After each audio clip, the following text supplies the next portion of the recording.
Nigeria stands in solemn reflection as condolences pour in from all corners of the country over the death of the former President Muhammadu Buhari.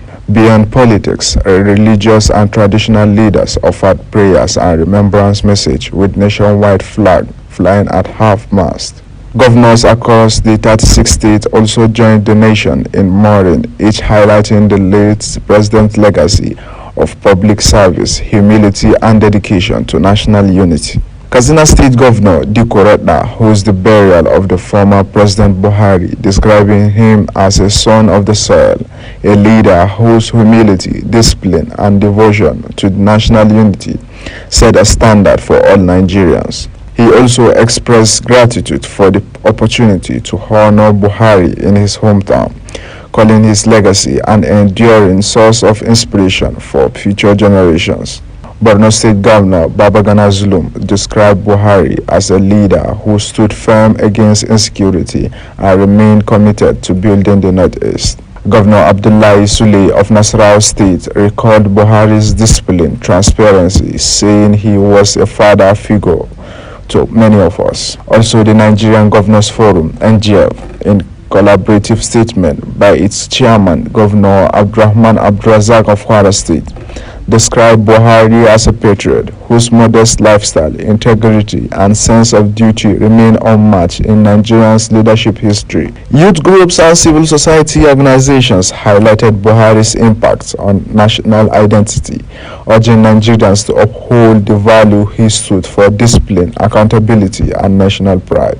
Following his burial in his hometown of Daura, Katsina State, Nigerians continue to reflect on the life and legacy of Muhammadu Buhari, a former head of state, two-time president, and a man who left an incredible mark on the country's political landscape. As condolence registers remains open and tribute continues to pour in, the nation bids farewell to a man whose journey in public service spans over 5 decades. Kabir Hassan reporting for Global TV News. Thank you, Kabir. The federal government has forecast potential flooding in 38 locations across 11 states. It also warned that heavy rainfall from Wednesday, July 16 to Sunday, July 20, 2025 could trigger flooding in 11 states. The alert was issued by the Federal Ministry of Environment through the National Flood Early Warning Center under the Erosion, Flood and Coastal Zone Management Department. The alert was signed by the Director of the Department, Usman Bolkani. The Nigerian Air Force says it will intensify efforts to conduct scheduled and unscheduled maintenance activities to improve the existing aircraft's serviceability rates. Chief of the Air Staff, Air Marshal Hassan Bala Abubakar, who made this known at the 2025 Aircraft Engineering Conference in Abuja, said the force would also build capacity on in-depth maintenance on the existing and new aircraft acquisitions. Kikalemo Okere has details. The role of aircraft engineering in the military operations cannot be overemphasized as the backbone that supports the Nigerian Air Force mission and objective. The Chief of the Air Staff, Air Marshal Hassan Bala Abubakar, says the conference aligned with the proactive logistics support and strong maintenance culture, as well as prioritizing research and development, leveraging cutting-edge technology and strategic partnership. It says a strong maintenance culture directly contributes to the high serviceability rate necessary to enhance the operational effectiveness for sustained air power delivery in furtherance of national security objectives.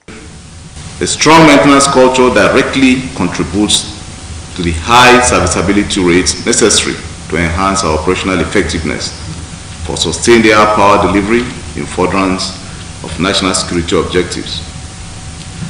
Likewise, strategic partnerships play a key role in enhancing aircraft serviceability by bridging capability gaps, accelerating technical capacity development, and ensuring the timely availability of critical spares. Earlier, the chief of the Aircraft Engineering Nigerian Air Force Headquarters, Air Vice Marshal Abiola Ilemobayo Amodu, says the conference provides an invaluable opportunity to share insights, explore innovative strategies, and enhance the understanding of how effective aircraft maintenance culture can directly impact the operational readiness and efficiency of the service.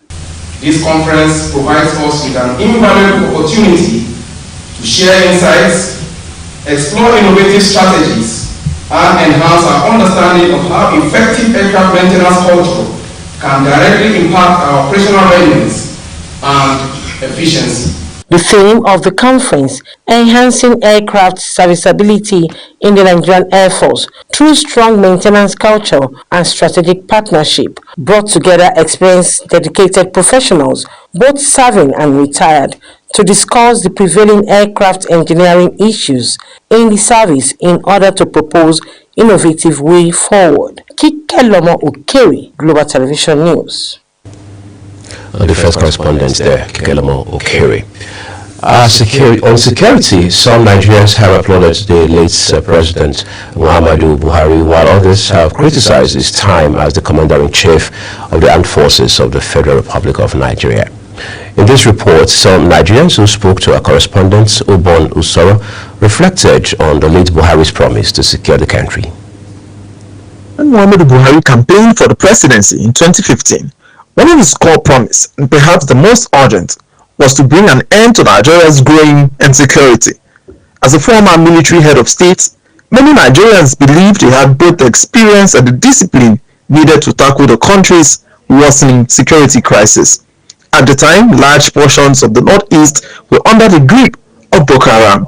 Towns had fallen, soldiers were demoralized, and thousands of Nigerians were either dead, displaced, or living in fear. The country longed for a strong leader, someone who would restore peace and rebuild national confidence. Buhari offered that hope. His campaign slogan, "Change," captured the nation's desperation for security and stability. I think those that are misbehaving were either too young, we didn't know what happened. But for those of us who went through all these things, we can't understand. So we will treat them in the language they understand. So I feel for your understanding and so on. We are going to be very hard sooner than later. But was it enough? Did he deliver that promise? Some Nigerians believe that he did well as regards handling insecurity. Mr. Buhari came and he inherited some challenges in terms of security. According to records, he did his best in saying that insecurity is totally wiped out, but unfortunately crime and criminality has to do with in every society. So that is what I would say. He appointed so many people that can work to see these security issues has been settled. That's why he used to appoint people that are living in that places for them to go and have this for their people so that they improve the security aspect. So he has released so many funds for him to see this thing has stopped. He have done well. He went to the places I've seen. Every time he talked about, he wanted to appoint people that can work for the country in order to see a better Nigeria. While others believe otherwise. It was a failure, colossal failure, because we have never had that kind of insecurity in Nigeria before in the history of this nation, where the total northeast was ravaged by the Boko Haram, the terrorists, and even the northwest, the north in general. Or you talk about the southeast, where you have the terrorists there. To a place of no return. During his regime, the insecurity issue was not tackled perfectly. We had so many cases like kidnapping, especially in the eastern part of Nigeria. In the north, we had cases of bandits, Boko Haram, bombing from place to place. To an extent, police were like even scared of, and even military men to go down there. Now that Buhari is gone, Nigerians are left to assess not just his intentions, but the realities of his time in power. For some, he was a warrior who fought for peace. For others, he was a general who promised more than he delivered. Ubom Usoro, reporting for Global TV. Former President Muhammadu Buhari has been buried in the compound premises of his private residence in Daura, Katsina State. He was buried under the shade of trees where he usually sat to unwind and interact with friends and associates. The burial, conducted according to Islamic rites, marked the culmination of a period of profound national mourning for a leader who served Nigeria both as a military head of state and a democratically elected president. Kekanomo Okere has more.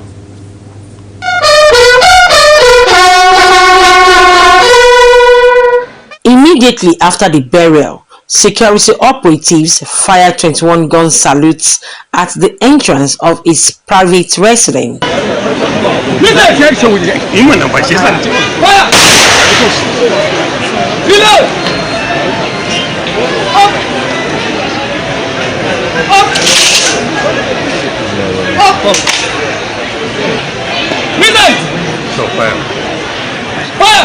Three shots were fired at exactly 5:33 p.m. Another 3 shots 2 minutes later, until the entire shots were completed. The security operatives, dressed in green and red attire, had earlier held a brief parade in honor of the late president. The former president's body arrived at the Umaru Musa Yar'Adua International Airport, Katsina, aboard Nigeria Air Force Flight 5N FGT 00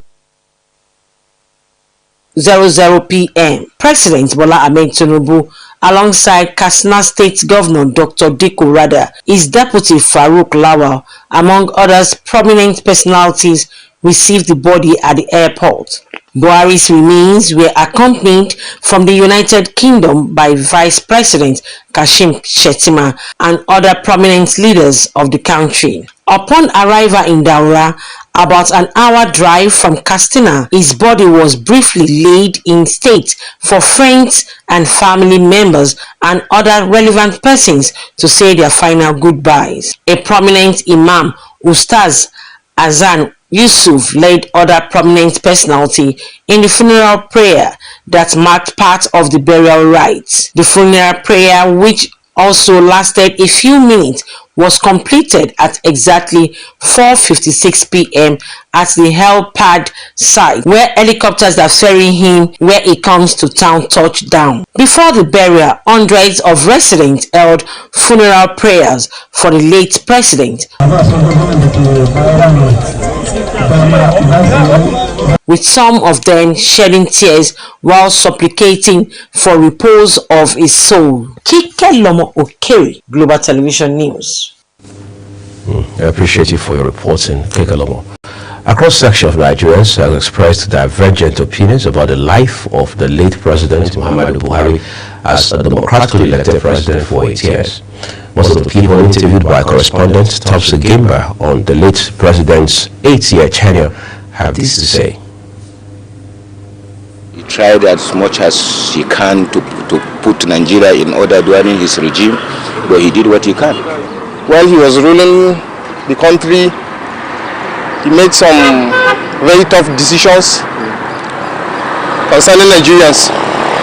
So my own opinion was he made the right thing, because when you are in government you have to make some tough decisions. He was a patriotic Nigerian, very humble, very dedicated to service. Even as a military soldier, he was, according to the stories we read in the 60s and 70s, he was a dedicated soldier. And he was someone who loved this country dearly. By my own assessment, it was a failure, colossal failure, because we have never had that kind of insecurity in Nigeria before in the history of this nation, where the total northeast was ravaged by the Boko Haram, the terrorists, and even the northwest, the north in general. Or you talk about the southeast, where you have the terrorists there. No matter how one sees it, one thing is certain: the late former President Muhammadu Buhari governed the country within the level of stability until his retirement yesterday in his hometown, Daura, Katsina State. Topsy Gimba for Global Television News.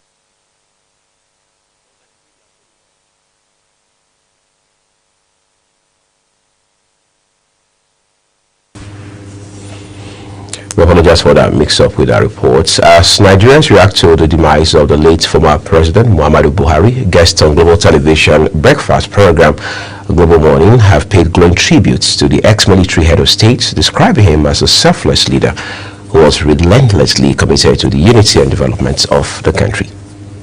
Rashid Oyinyoji, a broadcast journalist and public affairs commentator, stated that in spite of the criticisms that greeted some of the late Buhari's policies and actions, his overriding motivation was national interest. He is a man who's willing to live according to the principles he preaches. Okay, and from the catchment area where he came from, it's conservative, Islamic, a lot traditional, and it values, that society values integrity, honesty, and moral righteousness. He said most of those decisions were within the ambit of the law, insisting that he was in a class of his own. He has left, to my mind, a lot of things that people remember him for. And one of the things I want to talk about is his anti-corruption stance. He fought corruption to a point that it was now christened as the anti-corruption, entrepreneur. So to my mind, he did that sufficiently well, and today we hold that as a credit to him. Expressing his own view on the life and times of late former President Buhari, Agarese Idubo, a politician and public commentator, highlighted some of his most outstanding attributes to include integrity, transparency, and simplicity. The former president may have passed on, but Nigerians will continue to reflect on the several decades he put into public service and how his efforts contributed to nation building across several spheres. Uyi Agumofwegbe, reporting for Global TV News. Global Television will continue to highlight the life and times of the late former President Muhammadu Buhari. In the meantime, let's pivot to other stories for you now. The Nigerian Immigration Service says it will inaugurate a new digital platform for the application of the Combined Expectorate Residence Permit and Aliens Card on August 1. This was contained in a statement issued by the Service Public Relations Officer, Assistant Controller of Immigration, Akinsola Akinobi in Abuja. Akinobi said the development is aligned with the federal government's ongoing efforts to reform the service and enhance the efficiency, transparency, and accessibility of its services. The executive chairman of Makadi local government of Benue State, Joseph Kefi, has expressed deep appreciation following the deployment of over 500 military troops and security personnel to key areas within the local government as part of a comprehensive strategy to combat insecurity in the local government and Benue State at large. This is contained in a statement by the media aide to the chairman, Tara Nathaniel, who said the troops have been strategically stationed in Umbala, Gun and other parts of the local government which have been severely affected by insecurity caused by armed herders. We go to Nigeria Southeast now, where Imo State Police Command Commissioner CP Aboki Danjuma has issued a firm directive banning all tactical teams operating under the command from using unmarked vehicles, including minibuses and tricycles, popularly called keke, during patrol operation across the state. A statement issued by the spokesperson of the command, DSP Henry Okoye, says the new directive followed numerous complaints of harassment, intimidation, and extortion by some tactical officers operating in an unapproved vehicle while on routine patrols. The statement noted that the Commissioner of Police described the act as grossly unprofessional, warning that any team found violating the new directive will face immediate sanctions. A federal high court in Lagos has discharged and acquitted former Ekiti State Governor Ayodele Fayose of all charges in his long-standing money laundering case brought against him by the Economic and Financial Crimes Commission, EFCC. The court upheld Fayose's no-case submission, effectively ruling that the prosecution failed to establish a prima facie case against him to warrant further defense. Fayose had been standing trial on allegations bordering on money laundering and fraud during his tenure as governor. However, after years of legal proceedings, the court found that the evidence presented by the commission was insufficient to sustain the charges. We're taking a break now at this point. The rest of the news returns shortly. Please do stay with us.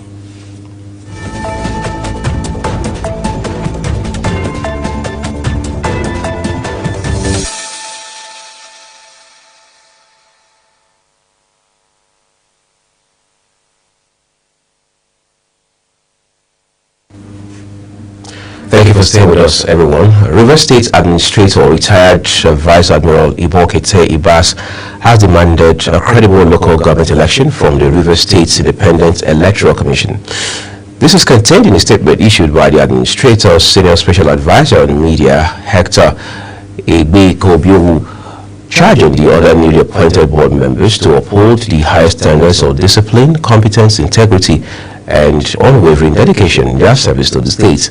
Ibas gave the charge while inaugurating the reconstituted state electoral body, River State Civil Service Commission, River State Local Government Service Commission, and the Rivers Primary Health Care Management Board at the Federal House at the Government House in Port Harcourt.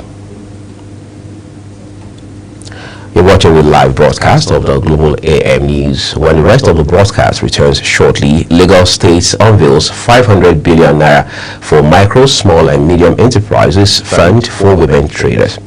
Details coming shortly, plus foreign and sports stories for you on the other side of this break. Please do stay with us.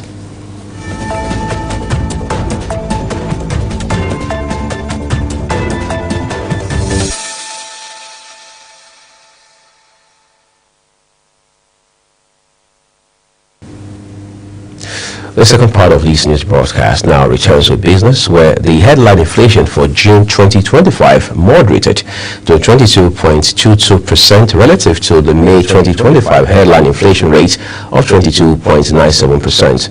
According to the latest Consumer Price Index CPI report released by the Bureau, the year-on-year figure reflects a 0.75 percentage points decline from the previous month and a significant 11.97 percentage point drop when compared to June 2024, which recorded an inflation rate of 34.19%.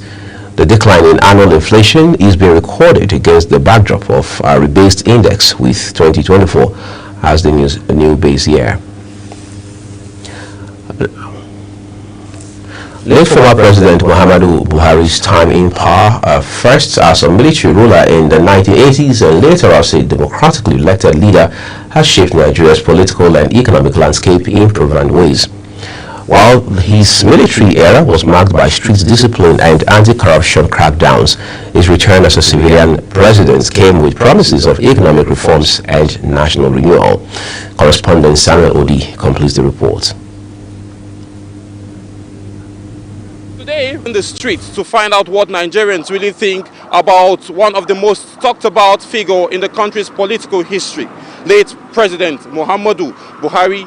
From a street military ruler in the early 80s to a two-time civilian president, Buhari has left an imprint on Nigerian economy. Now let's find out if those imprints is for better or for worse. During this military regime, I was very young, but according to my father's story, according to what he told me, he said things was very tough. But during this civilian regime, during his regime, that I got work. The civilian government was quite an impressive one, we would say, because Nigeria went from up to down, and it was so bad, and the economy has totally changed from now to then. Well, we'll say he should rest in peace. He did his best. We experienced some, certain hardship and a whole lot of problem here and there in terms of cashless policy, NSAS protests and the rest. It didn't really, went well for most we Nigerians. While some Nigerians credit him with tackling infrastructure and security challenges, others pinpoint economic struggles, including unemployment, rising inflation. One thing is clear: Buhari's time in power, both in Kaki and Agbada, has left a complex, lasting impact on Nigeria. But one thing is still certain, Nigerians are patriotic citizens. They wish for him to rest in peace as he meets his maker. Samuel Odi reporting for Global Television. Correspondent Samuel Odi, thank you with that reporting there. That's what we'll leave it on the Global AM News. Thank you so very much, everyone, for watching. And Global Morning continues shortly.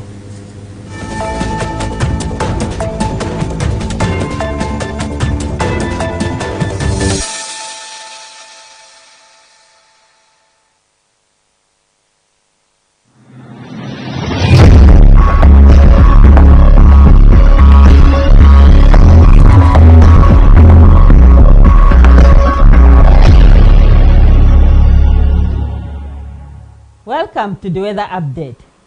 Let's dive into Thursday's weather forecast. We're expecting light rain showers to sweep across the southeast and south-south region. Meanwhile, the southwest will be under cloudy conditions with a chance of drizzle in isolated areas. Moving northwards, parts of Nasarawa, Plateau, the Federal Capital Territory, and Niger can anticipate light rains. But if you are in the northeast and northwestern regions, expect thunderstorms accompanied by moderate rainfall. Let's take a look at the temperature forecast. I'm Safia Hassan Yunusa. Thank you for watching.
Global Morning is your top morning show here on Global Television. We bring you fresh news updates daily while delving into a variety of current affairs and topics. And at the same time, keeping you well informed about important events, both national and international. Global Morning serves as a valuable source of information, helping viewers like you start your day well informed. Stay connected from Monday through Sunday to a wide range of latest news making rounds on Global Morning. We're on the road to protest. And the president meets all of our demands.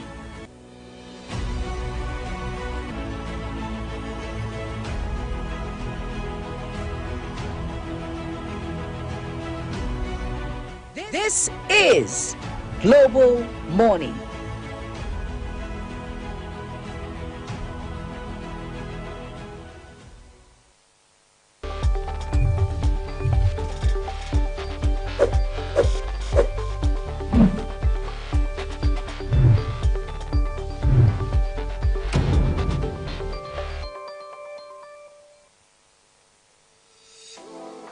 Nigeria Week London 2025. It's time to celebrate the pulse of Africa's most exciting nation.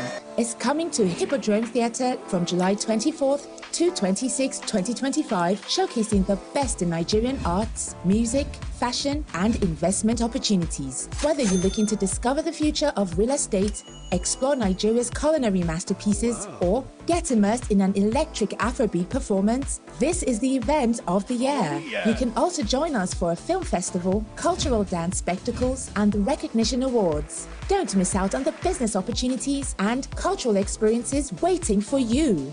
Book your tickets now before they're gone on eventbrite.co.uk. Call or text +447 438 893 190 or 080 330 46768 or +447 459 071 747.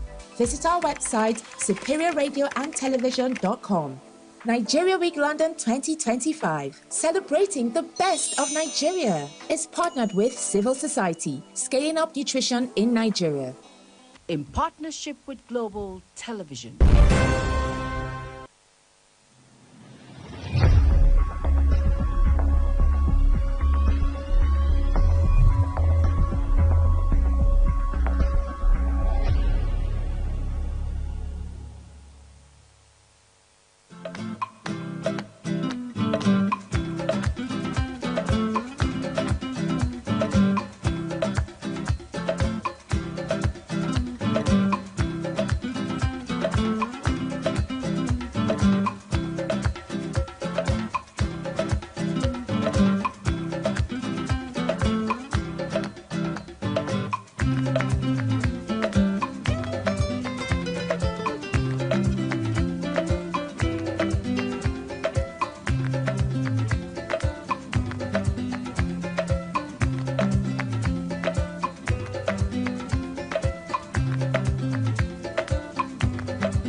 Is your top morning show here on Global Television. We bring you fresh news updates daily while delving into a variety of current affairs and topics. And at the same time, keeping you well informed about important events, both national and internationals. Global Morning serves as a valuable source of information, helping viewers like you start your day well informed. Stay connected from Monday through Sunday to a wide range of latest news making rounds on Global Morning. We're on the road to protest. And the president meets all of our demands.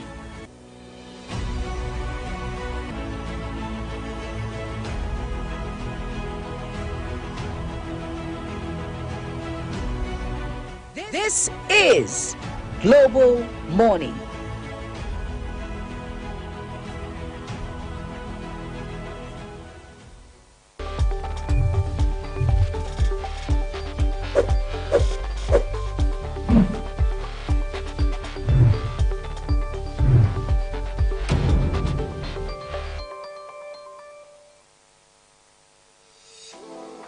Nigeria Week London 2025.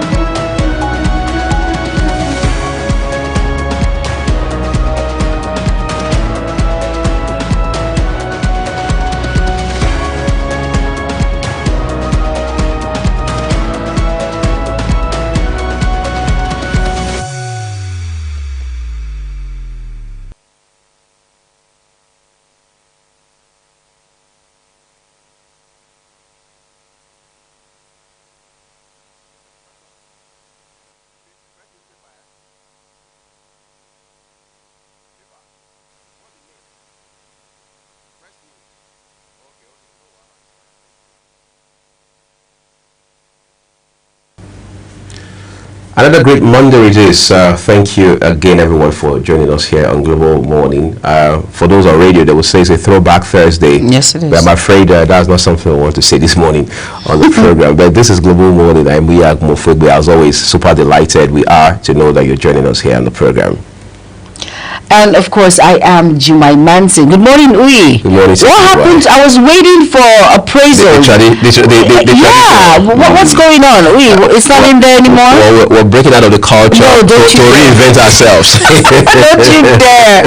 Of course, when you have you giving someone that accolade all the time, the person expects it every single day.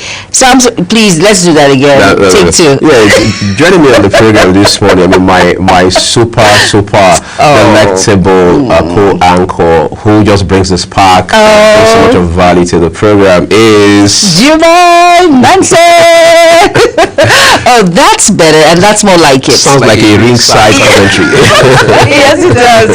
But it's a beautiful Thursday morning, and of course, it's great to be here. Good morning to each and every one of you out there, and of course, good morning to Uyi Akumofwegbe. Right. How you doing today? Well, I've been great. Looking forward to the weekend. Yeah. We're still in the mood of mourning for late former president, for whom we understand the Islamic prayer rites have started. Yes. And then, of course, flags are still flying at half-mast. And we continue to reflect on the time he spent with not just his family, but with Nigerians at the different times when he had to lead this nation. Yeah, unfortunately, of course, tributes are ongoing at this point, and family and friends gathering in Daura, Katsina State, paying their respect and all of that to the families at about this point. It's just a sad deal right now. It's very hard to lose someone so dear, aside him being the ex-president of Nigeria, but losing an individual, a family member, it's a very hard time. It takes God and grace to get over it, especially when it's the head of a home. It's a very painful experience, very painful one, believe me, I know. But at the same time, let's continue to send our prayers. It doesn't matter what, everybody has their own opinions, but at the same time, let's allow the dead to rest in peace. Very important, and just move on with life and just pray to God to have mercy on his soul, and God to give the family the strength to bear this particular loss away. Right, so we're sure that is already happening. People are praying for the family, and Nigerians are also praying for the family. And then we've seen people react to this death, the passing of the late former president, in quite a number of ways. Just this morning on the way to work, radio was talking about some persons. I mean, someone called in on the radio show and was talking about how that some people were protesting in some part of the country. Really? Well, not protesting per se, as though they were jubilating over the passing of the late former president. Really? So the lady's point on that conversation was to say that, first of all, who were those young people, all right, were their parents aware that they were going to join such a jubilant crowd, all right, for that purpose, all right, who actually commissioned the crowd that was doing that? But this to just establish one simple point. I've seen people write a lot of things the last couple of days. I mean, starting from Sunday evening when this news broke and went viral, all right, that people have the right to react to whatever it is. People have the right of opinion as to how they want to do an assessment of the late former president and what have you. But perhaps it's only timely and important we establish a few facts. There's the culture, there's the natural practice, all right, that you don't speak ill of the dead. No, you don't. Of course, some persons won't buy none of that because they believe that, well, for whatever it's worth, we've got to talk about it. It's okay. Maybe we can't do anything about that. However, we need to also understand that there's no amount of criticism or, if you like, unprintable things we're going to say about the late former president that will bring him back to life, to his family or to Nigerians. Or that will change whatever legacy he leaves behind. The third thing is to say that we need to step back for a second, all right, reflect very deeply and ask ourselves, what lessons have we learned from his leadership style, from the way he lived as a private citizen and as a public figure? Is very important. Whether you are in the military, because he rose to the very top to become a major general, for example. Of course. So if you're a young soldier, you're somewhere in, you're a mid-career in the armed forces, what lessons can you learn from him? Even though you never got to work with him, you never got to be in service while he was there, based on the things you know about him today, things you heard about him, what inspiration can you draw from it? What can you do better based on the way he did it? You need to ask yourself. Politicians also need to learn from that. People have talked about, even on our programs here, talked about his simplicity, his integrity, and his anti-corruption posture and all of that. How much lessons can you also learn from all of that?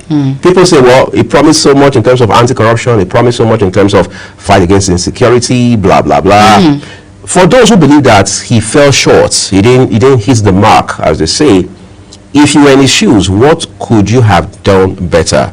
How are we bringing those lessons? And somebody said, President Bola Tinubu is our president today. Incidentally, he succeeded the late former president, Muhammadu Buhari. Yes, he did. A man who had been there for 8 years. So what, again, as the number one citizen and the father of the nation, will President Bola Tinubu take away from the life and times of the late former president, Muhammadu Buhari? I think this should be the cornerstones, so to speak, of the way we reflect at this point in time. So this is not the time to push bad energy around. It's not going to solve Nigeria's problems. No, it will not. We did that with IBB, I mean, in this country. We did that with Abacha. People are still doing that with Abdul Salam Abubakar today. Because they are saying that he was the one that imposed this constitution on Nigeria. But the fact of the matter is, all of these put together have not moved the country from point A to point B. And funny enough, you forgot to mention that people did that with our former president, Jonathan. Jonathan as well. Yes, in fact, all of our leaders were either spoken ill of or no one spared. No one spared. And guess what? We were still in the same spot. And okay, of course, we won't shy away from the fact that a lot of individuals out there, from responses that we've gotten, they'll say, okay, the economy or what we're facing now started with Buhari. It was head on when it was during his own administration and all of that. And at the same point, the sufferings of Nigerians started. He didn't care the economy and all of that. But people will say it's not as bad as it is now. That's right. But at the same time, why would individuals come out to protest on someone who has already gone to meet his maker when he has, what advantage or disadvantage does it have on us as a citizen or as an individual or as a country? Really, he's not like he's a president and then he's dead or something, or he has something tangible that he just after 2 years he settled, he became an elder statesman. He wasn't even involved in anything political. He just wanted to be around family and friends. So how is that? Why are you supposed to be happy with that? Fine, during his time we all know what took place. A lot of individuals are not happy and with his administration and all of that, but please let us just allow the dead to live in peace and forgive and forget, because I believe that God has the, whatever it is you think, God, let God be the judge. And of course you might be jubilating, the Holy Book says my ways are not your ways. We might think that our former president Muhammad Buhari, where you've imagined where he's going to end up, but you might be wrong, because God is compassionate and merciful. Let's move on. That's the major thing. The lessons learned from this, there are a lot of things that individuals can take home. Attributes of believing in yourself. Whether you are a bad president or not, believing in yourself is something to trigger you and give you that motivation that you can be whatever you want to be. This is an individual who has passed on, and the legacies that he has left behind in fighting corruption and then giving you that zeal that you can fall as many times and you can get up and attain that particular height that you want. That is a lesson learned. And the truth is, like I said, you cannot please everyone. Nobody has ever done that. No one has ever done that. You know what, Uyi? Funny enough, a lot of individuals might say during the tenure of our late President Muhammad Buhari, there were sufferings, there were woes. Other people will beg to differ. Some will tell you that was the greatest landmark of their lives. So, and during the time of IBB, during the time of Abdul Salami, during the time of Goodluck Jonathan, a lot of people, when rice was 7,500, some persons will tell you there's a lot of suffering. It was the highest rise of insecurity at that period. Don't forget the bomb blasts that happened in various states. That happened in Jaji, Borno, happened here in Abuja. That was his time. Taking several lives. Well, you kid? Yeah, a lot of lives. So what are we talking about here? It's not balance. Everyone falls short in one way or the other. There's a high ranking on the better parts of what you can do, and there's a low ranking. There's no balance in it. So I think we should just move on and allow the dead to rest in peace and just pray for better days ahead. I think that's it. I think that's it for me. It's quite a lot to talk about the late former president, but Nigeria must move. And we had a guest on the show yesterday, Rotarian Honorable Larry Seduo, who said that we must understand the principle that teaches us how to just do a one-off complaint about whatever it is. All right, vent if you have to. But you must realize that the ultimate objective is to move past that point. You don't get stuck in it. All right, so we don't continue to blame our past for our present, thereby becoming blind to our future. All right, we're taking a quick break, everyone. As you know, I mean, for those who have followed this program for a while, we'll bring you big paper headlines across dailies on the program, and we'll do all of that for you after this short break. Please do stay with us.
All right, you're welcome back, and of course it's a newspaper review segment, and at about this time we will start with the first paper of the day, and I'm giving us some very punchy headlines now. And above the nameplate of the Punch newspaper, it reads 2027 Atiku's PDP exit sparks political firestorm, and you can find that read on page 3. And here it says, JAM undercovers 9,460 illegal admissions in 20 tertiary institutions. That is a cause for worry, because, and then you can find that read on page 16. I remember back in the day when I was in the university, and there was a sweep in my faculty, individuals that got fake admissions and all of that. It took a toll on the students, because some of them were not even aware that the admission was fake. I hear depression in your voice from that sign. Oh my goodness. I wasn't part of it. Hello. No. What I'm saying is, I can imagine how some persons would have been depressed on account of that kind of development. I can still remember cries. It was bad. I felt, people that you know you're close to, and the next thing you know, you're 300 level, they're telling you you're rusticated, you have to leave the university. It was bad. For no fault of yours. Oh my God, for no fault of yours. It was bad, Uyi. It was really, really bad. It took a toll on us. It led to a lot of depressions. But of course, Unimade, amazing school, I would not lie, had to find a way around it. So when we were in 500 level, they had to go back to 300, starting from 300. Some couldn't bear it, but some started again. So I can imagine some left the school. Of course, but it's a very sad thing. So please, I think they should nip this in the bud as soon as possible. It's very detrimental. And here it says, Obasanjo and Nyoku push for better leadership, new constitution. And you can find that read on page 7. And here it says, CBN injects $4.1 billion to defend Naira as reserves deadline. And that is on page 17. And here, the Star Story says, Buhari CPC bloc may dump APC. And it says, some CPC chieftains likely to quit, but APC remains unshakable, Shitu. Shetima Atiku Obi attend Buhari's Fadal in Daura, and that you will find on page 16. Insurgency NAV to acquire 49 new fighter jets, and that is on page 16. 151 top police officers under investigation, says NPF. and that is on page 12. Fayose sweeps as court clears ex-governor of 6.9 billion naira fraud, and that's on page 16. Please go out and get yourself a copy and be well abreast with issues making round. Next is the Daily Trust. Uyi, over to you. All right, let's begin with the headline just at the top right corner of the paper for you this morning. Alleged 6.9 billion naira fraud. EFCC appeals Fayose's acquittal. Abducted Niger women return with pregnancies, babies. Another sad tale there to tell. Experts link FX stability, seasonal farming to inflation drop. And then the big headline says, Makinde, Keyamo, others react as Atiku quits PDP again. We understand this is the third time on record that he's quitting. The most recent before now being in 2014, when he probably had hoped he could clinch the ticket of the APC, which had just become an amalgamation at that point in time. All right, let's take it further down a little for you. 151 police officers before disciplinary panel over ethical violation orders. 151 police officers before disciplinary panel over ethical violation orders. The writer tells us 34 sacked in 2 years. Read up those details on page 6 of the Daily Trust newspaper. We'll flip it over now to the Guardian newspaper. All right, now the Guardian newspaper, and below the nameplate it says Anioku Obasanjo differ on new constitution, and that is on page 3. And here it says alleged 6.9 billion naira fraud, court acquits, discharges Fayose of money laundering, and that is on page 5. Plateau urges calm as Riyom attack death toll rises to 32. Unfortunate incident there in Plateau State, and that read you will find on page 30. Now the Star story reads, Buhari farewell, Obi Atiku defend absence as Lukman flag shift in endorsement. And we have 4 writers there, and it says Tinubu showers praises to lead Buhari's tribute at FEC meeting today. Atiku's PDP exit letter aimed at stealing spotlight from Buhari's death, says Keyamo. And here he says, I think that's a very mean thing to say, but it's my own opinion though. And it says Shetima leads Fadal prayers for former president in Daura. Chinese president Xi sends condolence message to Tinubu. And then here it says CPPE advocates trade policy instrument to further ease inflation, and that's on page 3. Oshun residents raise concern over Adeleke Aregbesola face-off, and that's on page 5. Party leaders on phase as Atiku dumps PDP the 3rd time, and that you'll find on page 6. And moving on now on the Punch newspaper, it's on the Guardian newspaper, it says FG blames rising cases of cardiovascular disease on high sodium intake salt. And that's on page 4. And moving on now, below the foot of the Guardian, it says Harwa DSS ex-director dismisses Turkish envoy alarm as political. And that's on page 3. Please go out and get yourself a copy of The Guardian and get more info on these juicy headlines. Next is the first. Let's move over now to the Daily Times. The Daily Times. Thank you, Jumai. Well, we begin one here that has a picture of the late former president, Muhammadu Buhari, with a key card. It says, Buhari, we've lost mental northern pride, Arewa Group. Of course, that explains the tears from the governor of the late former president's home state, talking about Rico Radda, who apparently could not hold back tears 2 days ago when the former president was being laid to Mother Earth. The Star headline here says, Buhari's death, major loss to Nigeria, Africa, is credited to the Vice President Kashim Shettima. Further down, 151 senior police officers face disciplinary action over misconduct. Atiku resigns from PDP. Your exit won't affect party, says Makinde. Senators' wives commiserate with Aisha Buhari, urge prayers for children. Buhari's exit, politicians must be humble, fulfill election promises. Lukman, this one-time national vice chairman of the APC, who is now one of the frontline members of the coalition. Inflation eases to 22.22% as the Central Bank of Nigeria faces key rates decision. That's on page 13 of the Daily Times. Grab a copy, read up headlines for yourself. That way you can find context. We'll take a quick break, everyone.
All right, now you're welcome back from that very short break. And next is the Nation newspaper. And it reads, Obasanjo and Yoku differ on need for new constitution. And you will find that read on the Nation newspaper on page 3. UBA trans-border payment now seamless. That's on page 4. Fayose close to tears after acquittal by court. And that's on page 6. And below the nameplate of the Nation newspaper, the South story reads, Why Southwest should endorse Tinubu for second term now, by Kayode Ojo, and that's on page 4. Knocks for ex-VP Atiku acts as after dumping PDP for third time. I left because of irreconcilable differences. Exit is of no effect, says Makinde. All right, now it says Kayamo timing of exit during mourning period for Buhari's insensitive, and that's on page 2. And here it says Otedoko exit first holdco on 323 billion naira deal. And it says prayer for Buhari in Daura, Abuja, and the rider reads FEX extraordinary session for council chamber. And basically that is all on the Nation newspaper. Next is the New Telegraph. All right, let's turn to the New Telegraph for you now quickly, where we have just a few headlines for you. But we'll begin with the big one. It says Nigeria's problem is leadership, not constitution. That one is credited to former President Olusegun Obasanjo. 3 riders with that headline. It says best constitution perverted, distorted by operators all over Africa. What more does it say? Present constitution incapable of addressing a nation's pluralism. Ayoku, as the former Secretary General of Commonwealth. Ike Chukwu retired, calls for 2014 confab implementation. Ohaneze demands equity, fairness, and federal character principle implementation. And then we move further up now, top left, with a picture of former Vice President Atiku Abubakar, whose story of resignation of membership of the People's Democratic Party is found across major dailies this morning. Atiku resigns from the PDP, cites irreconcilable differences. Rider tells us 2027, PDP won't miss ex-VP, says Makinde, that's Oyo State Governor. Nigerian Immigration Service launches digital platform for expatriate residence application process. Court clears Fayose of fraud charge. And then as we move it a notch higher now, above the name mast, significant drop in price of food cuts inflation to 22.2%. World Bank mobile money drives savings surge in Nigeria. Others with a rider that says predicts global rice scarcity. Well, there's still one more here beyond, just beside the Fire Chief's headline. Israel bombs Syria army headquarters after warning Damascus to leave Jews alone. That was quite some heat there. We hope this doesn't escalate beyond this point. Turkey warns of Fethullah terrorist group in Nigeria. Police how officers rejected $1.5 million bribe to free kidnapped suspects. And the writer says 151 senior police officers facing disciplinary panel. That story is found on pages 2 and 9. Kika here says flooding. Federal government issues warning as heavy rainfall threatens 11 states. The writer tells us NIMET SEDC to partner on climate disaster preparedness in Southeast. Tinubu chairs special FEC in Buhari's honor today. President personally pained by Buhari's death, Shetima says, as fidel prayer. Atiku El-Rufai Obe visits Buhari's grave in Daura, condole with family. Read up details for yourself on pages 2 and 7. And finally, on the foot of the front page of the New Telegraph, wearing too much perfume and makeup on kids poses cancer risk study.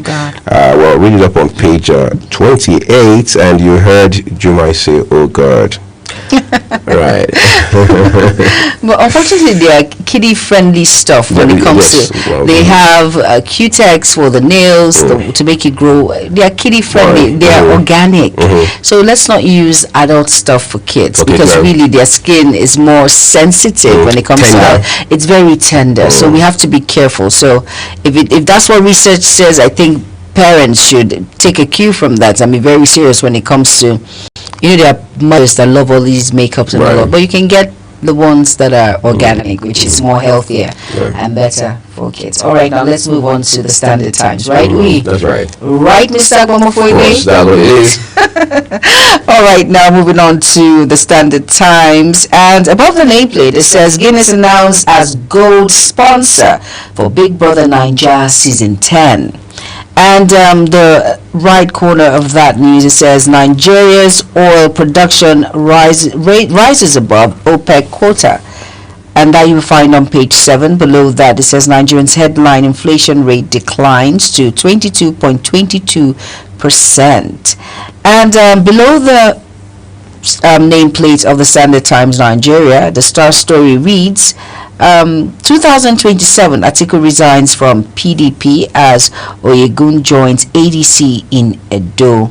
And the writer says APC, Keyamo, PDP slam former vice president. And still on the Standard Times, it reads, why I didn't attend Buhari's burial. And that's from Peter Obi, because a lot of issues came up and says he wasn't in attendance. Do not expect northern votes. And well, let's see what he has to say. But if you want to find out, if you're very inquisitive like myself, you have to go get a copy of the Standard Times. And it says the SEC presents certificates of return to elected LGLCDA officials, and that's on page 15. And still reads, presidency holds special FEC to honor Buhari on Thursday. And that's on page 4. Kano government begins probe into death of 2 students of GSS Bichi. And that's on page 8. And that, I will say, is alarming. Third wife shouts for joy as ex-governor Yahya Bello marries 4th wife. Okay. That's something new. Okay, and that's on page 3. I do not understand. She's happy. That's great. I thought it's always I thought it's always the first wife that is always happy because she's always happy because she's the first wife, then the second wife, and then she's happy. No, she wasn't happy initially, although it's an Islamic religious system. So you have to accept it or not. So you have to make yourself happy. You have to find your own happiness. Find your own happiness. Very important. And of course, you want the will of God to be done. So normally in this sort of setting, for as much as you accept all of that, you know, at the beginning, when the person you love so much, he has to fulfill religious rites, which is fine. I understand all that. The first wife might not be so happy when he marries the second wife. Because somebody's going to drag her space? Of course, take her space, her attention. Are you kidding me? But because it's a religious right, she has to accept it and embrace it. And of course, she loves her husband. Make peace reign. Then he goes ahead, marries second wife. Then later on, they accept each other, become friends. And then when he decides to marry a third wife, the second wife is not happy. Then she realizes that, okay, the first wife accepted her. Let her just accept this fact, which is hard. But the first wife is, oh my goodness, if you could marry second, third, she's happy. Now he goes ahead and marries the fourth wife. Normally, the third wife is supposed to be, you know, upset and all of that, saying, oh my goodness, her space and all of that. So this is really rare. It shows that there is unity and there's cooperation. All right, let's move on now. Very rare, but... well, congratulations. And then here it reads, Aisha was divorced before from Buhari before he died. And that's from Farouk Paragi alleges. Okay, so that's on page 2, and we're wondering what that is all about. Of course, there were speculations, but let's just read and see. Now it says, Adeleke begging to join APC, Omosori alleges, and that's on page 2. Now go out and get yourself a copy of the Standard Times Nigeria to be well abreast with issues, juicy issues, by the way, making rounds. Next is the National Star. All right, let's go there and become stars. All right. Really? What's going on, Mr. Lee? Well, we all want to shine now, don't we? Exactly. All right, we'll begin with one with a picture of former President Olusegun Obasanjo. It says, Obasanjo, Ayoku, Pandef, others renew call for new people's constitution. Alleged 5.2 billion naira fraud, ex-JAMB registrar Ojerinde, ICPC, seek out of court settlement. Federal government wants 11 states of heavy rainfall, floods. Find those details on page 10 of the National Star. Star headline, 2027, Atiku's supporters in limbo as ex-VP defects 5th time in 26 years. Well, there's a historical pattern to this apparently. But then that headline has two riders with it. Resigns from PDP over party's departure from core values. Those holding PDP down should quit without delay. That's Governor Makinde of Oyo State there talking. Buhari's demise, no more political giants, enough. Lukman. And then further down, bottom left, picture of Africa's wealthiest man, Aliko Dangote. Marketers kick as Dangote miles crashing cooking gas price. That's the LPG now. Right. NLC strike paralyzes government's activities in Ogun. Nigeria's inflation eases to 22.2% in June 2025. Police probe 151 officers over misconduct. Buhari told me not to forget indigent people, says Peter Obi. Wow, you see, most times when members of the public debate these issues, it can sadly be from a place of ignorance. I would have thought the late former president had this sort of sensitive, very important information. I mean, that conversation with the former governor of Anambra State, Peter Obi. I mean, saying that the late former president told him not to forget indigent people. So if he didn't say that now, off the top of your head, you probably won't have the slightest idea that such a conversation had taken place between both gentlemen. And you know, funny enough, when you look at issues like this, you know, when there was a headline that came, I'm trying to remember who made that statement and said, forget northern votes, you did not attend Buhari's burial. You see, we always want to jump the gun. We do not understand. People grieve differently, and you do not understand the sort of personal relationship in which they had. Forget that they were in different parties, everyone had an ambition to become president. You do not know what happens behind closed doors, and that's how you should individuals, especially Nigerian youth, should tread softly when it comes to the affairs of politicians. You do not know where they meet. You do not know the sort of relationship in which they have. You're just there causing chaos up and down. Really, leaders also and youths should be very careful. Well, a word my mom says is enough of the wise. Yes, it is. Let's turn to the Daily Monitor for you, and Jumai will bring out those headlines. All right, the Daily Monitor. Let's monitor some catchy headlines now. And here it says above the nameplate, alleged 6.9 billion naira fraud, changes court acquits Fayose, EFCC kicks set to appeal verdict, and that's on page 4. No friction between Obi Usman obedient movement. That's page 4 also of the Daily Monitor. ADOX Uromi chief denies police rescue, says he paid 6.5 million naira ransom to kidnappers. Blasphemy laws, NRA asks FG to comply with ECOWAS court ruling, and that's on page 5. And here below all of that, it says Nigeria's inflation rate further eases to 22.22% in June, and that's from NBS. Below the nameplate of the Daily Monitor, it reads, and that's a star story. It says, why I resign from PDP, and that's Atiku. And the 3 riders, they says, wishes Eswell ruling party, its leadership, all the best in future.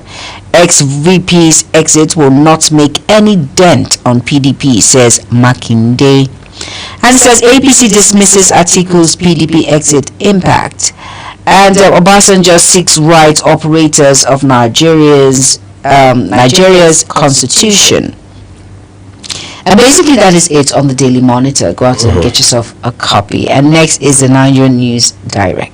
All right, the big one first, quite big in the sense of big because of the visibility of the headline, right?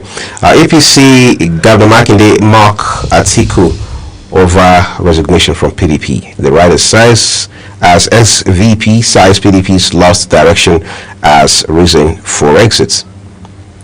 Inflation rate dips further to 22.22%. That's according to the National Bureau of Statistics. And then left-hand corner, Lagos reinstates psychiatric test for traffic offenders, launches 20-year road safety plan. That's quite visionary. Okay, then up to the headlines above the nameplate of the Nigerian News Direct. It says here that, quite a number of them. Nigeria exceeds OPEC quota, hits 1.69 million production in June. That's quite impressive to do. Yes, it is. Quite impressive to do. But then, incidentally, it's all we have for you from the Nigerian News Direct today, and takes us next to the Leadership newspaper. All right, now in Uyi's words, the leadership, but it didn't lead. It's not the leading paper of the day. All right, now above the nameplate, it says Kano probes death of 2 students in Bichi School, and that's on page 3 of the Leadership. FEC holds Buhari tribute session today. And it says Catholic bishop urge reflection on ex-president's life and, of course, service. And that's still on page 4 of the Leadership newspaper. And it says here, inflation drops to 22.22% despite high food prices. Well, that's good news. That's good news. Obi Anyoku Baba Ahmed divided over 1999 constitution, and that read you will find on page 7. Now the star story reads Makinde APC George react as Atiku leaves PDP again, and that's on page 4. Crisis drove me out of PDP. That's Atiku, and he says he won't be missed, says or your governor. Ex-VP left to pursue personal interests, and that's from Bode George. He is a political wanderer, and that's from APC. And besides all of that, it says NCLIA pays tribute to Awujale for promoting Islam, and that's on page 2 of the Leadership newspaper. Misconduct, 151 senior police officers face sanctions. And that's on page 2. I think that's a step in the right direction. Most police officers, I think they need to go back to the books to understand. They need to have proper training again. They need to be trained and retrained when it comes to, because we hear issues of police officers doing a lot these days, like what is happening right now in Edo State, how some youths are complaining and saying that policemen just come into their houses, drag them out of their houses and takes them to the police station when they've not done anything. But I think we should investigate in that and know how true that is. Get the facts right. Get the facts, very important. UBA Leo Emergence African First chat box to enable cross-border payments. Okay. 1 month after, 107 survivors of Benue attack still in hospitals. Oh, that is a very sad read there, and that's on page 26. Shetima Atukuzulum, Rada Obi Erufai, others at Fidel prayers for Buhari, and that's on the foot of the Leadership newspaper. Please go out and get yourself a copy and be well abreast. Next paper, please, Mr. Uy. It's the Daily Courier for you now.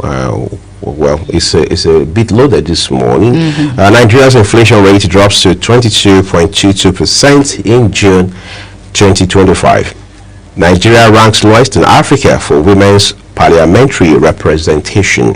Two writers accompany that headline. Nigeria's 3.6% is followed by Guinea-Bissau 9.8%, Liberia 10.7%, and the Central African Republic 11.4%.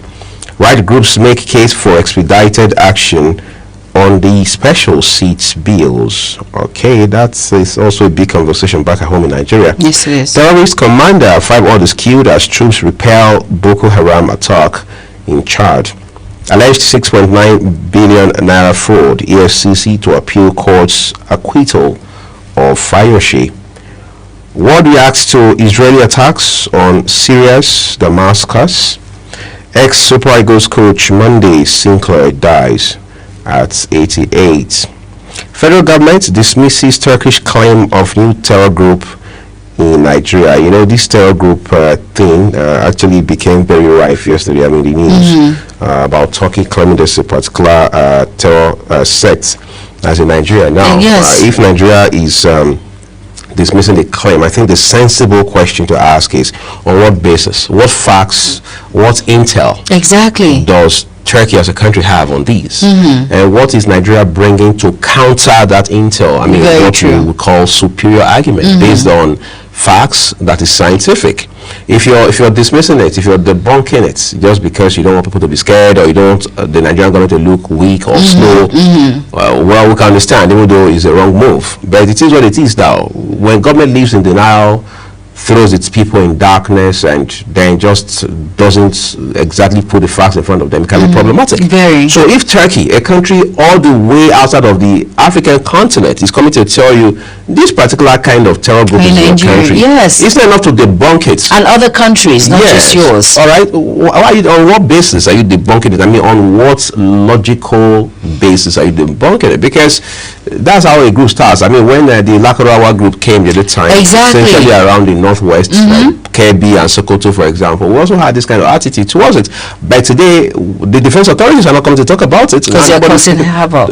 Speaking to Nigerians about it. So, let's be clear. You have a country of over 200 million people, most of whom are smart, brilliant, and understand these issues. So let's not get ahead of ourselves for the wrong reasons. Exactly. Well said, Uy. Let's not get ahead of ourselves for the wrong reasons. This is very real, and we know what it is when we're still trying to nip Boko Haram in the bud, and this particular group is coming out. So I think we shouldn't get ahead of ourselves. Let's be sure there should be proper investigation to be sure that this Fadela group is it's out of the winds, really. But for a country like Turkey to come out and say, hey, it's here, it exists here and in other countries, I think it's a cause of concern. I think we should investigate and be sure before we come out and counter such claims, or will I say allegations.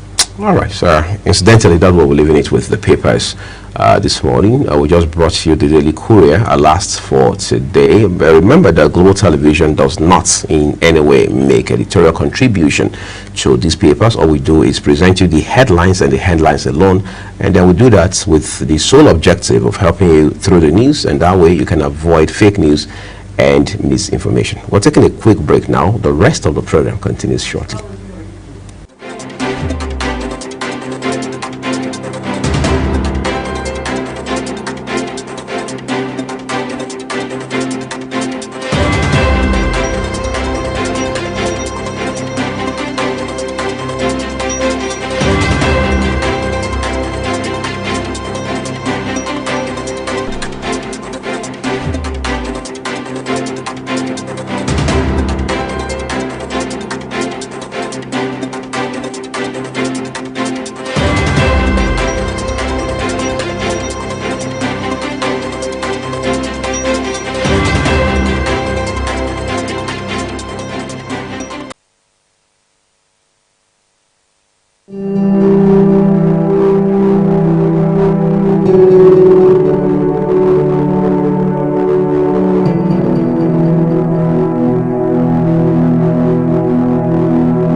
Show here on Global Television.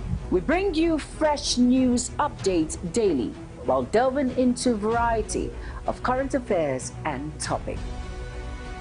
And at the same time, keeping you well informed about important events, both national and international. Global Morning serves as a valuable source of information, helping viewers like you start your day well informed. Stay connected from Monday through Sunday to a wide range of latest news making rounds on Global Morning. We're on the road to protest. The president meets all of our demands.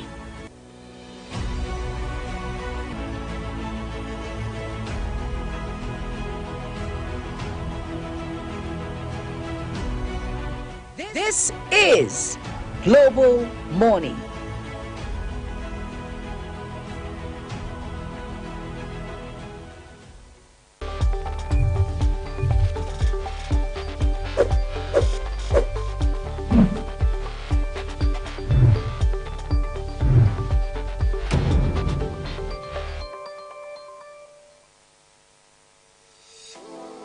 Nigeria Week London 2025. It's time to celebrate the pulse of Africa's most exciting nation. It's coming to Hippodrome Theatre from July 24th to 26, 2025, showcasing the best in Nigerian arts, music, fashion, and investment opportunities. Whether you're looking to discover the future of real estate, explore Nigeria's culinary masterpieces, or get immersed in an electric Afrobeat performance, this is the event of the year. You can also join us for a film festival, cultural dance spectacles, and the recognition awards. Don't miss out on the business opportunities and cultural experiences waiting for you. Book your tickets now before they're gone on eventbrite.co.uk. Call or text +447 438 893 190 or 080 330 46768 or +447 459 071 747. Visit our website superiorradioandtelevision.com. Nigeria Week London 2025, celebrating the best of Nigeria, is partnered with Civil Society, scaling up nutrition in Nigeria. In partnership with Global Television.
All right, we appreciate everyone for staying with us here this morning. We have quite a number of things to talk about, but one of those elements we'll be discussing today will be the attributes of late former President Muhammadu Buhari and how we can learn so much from the way he led the country and then be able to move it past where it is today.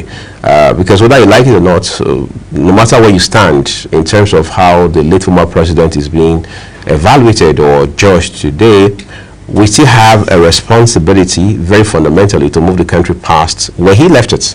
We can't get stuck and say because we're not comfortable with some of the things he did. In any case, the man has passed, the rest is history, life goes on. Nigerians must move the country beyond that point. If you have followed us the last 4 days now, we've been having this conversation back to back, morning till evening here in the course of our broadcast. But one thing amongst others stands out, and that's the fact that people will be judged, I mean, quote unquote, when they've passed. And that's why we keep talking about legacy, we keep talking about impact, because it will determine the things people will say about you and how they will continue to remember you and what they will remember you for. But some other things are very important to note real quick is the fact that the late former president, before his death, had also acknowledged that as the human being that he was, there was no perfection in him. Therefore, there was the chance that he had offended some people. And what did he do? He asked for forgiveness. All right, that video is everywhere. We've also used that video in some of our news reports. And then his wife too, just in the course of this week, a few days ago, had also in tears asked that Nigerians should forgive her husband. That was prior to his interment and all of that. But again, how people are going to take all of that is going to be determined individually. But we're saying this to say that our lives are in phases, and there are some things you don't realize until you get to a certain age, and there are some things that will never really, if you like, stand out for you, all right, or stick out until when is that near death phase. Very true. Things like that. So very true. This period of mourning and reflection is very important. And I wanted to just add a bit to what you said, and there's some things that will stand out that you have made, the impact you've made is when the person is no more, that you will realize that, oh my goodness, this actually makes a lot of sense and makes a big difference. And for me, one thing I've learned from the death of the former President Muhammadu Buhari is the fact that relationship with individuals, for as much as some have a lot to say when it comes to, they'll tell you, no, Jumai was a bad administration, oh my goodness, it brought hardship, it brought unemployment, people were suffering. Jumai, what are you saying? How much did you buy rice? A lot of things, so many issues.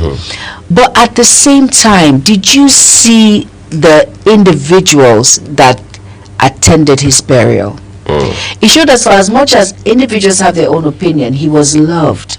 He had an amazing relationship with individuals, and he might not have with some.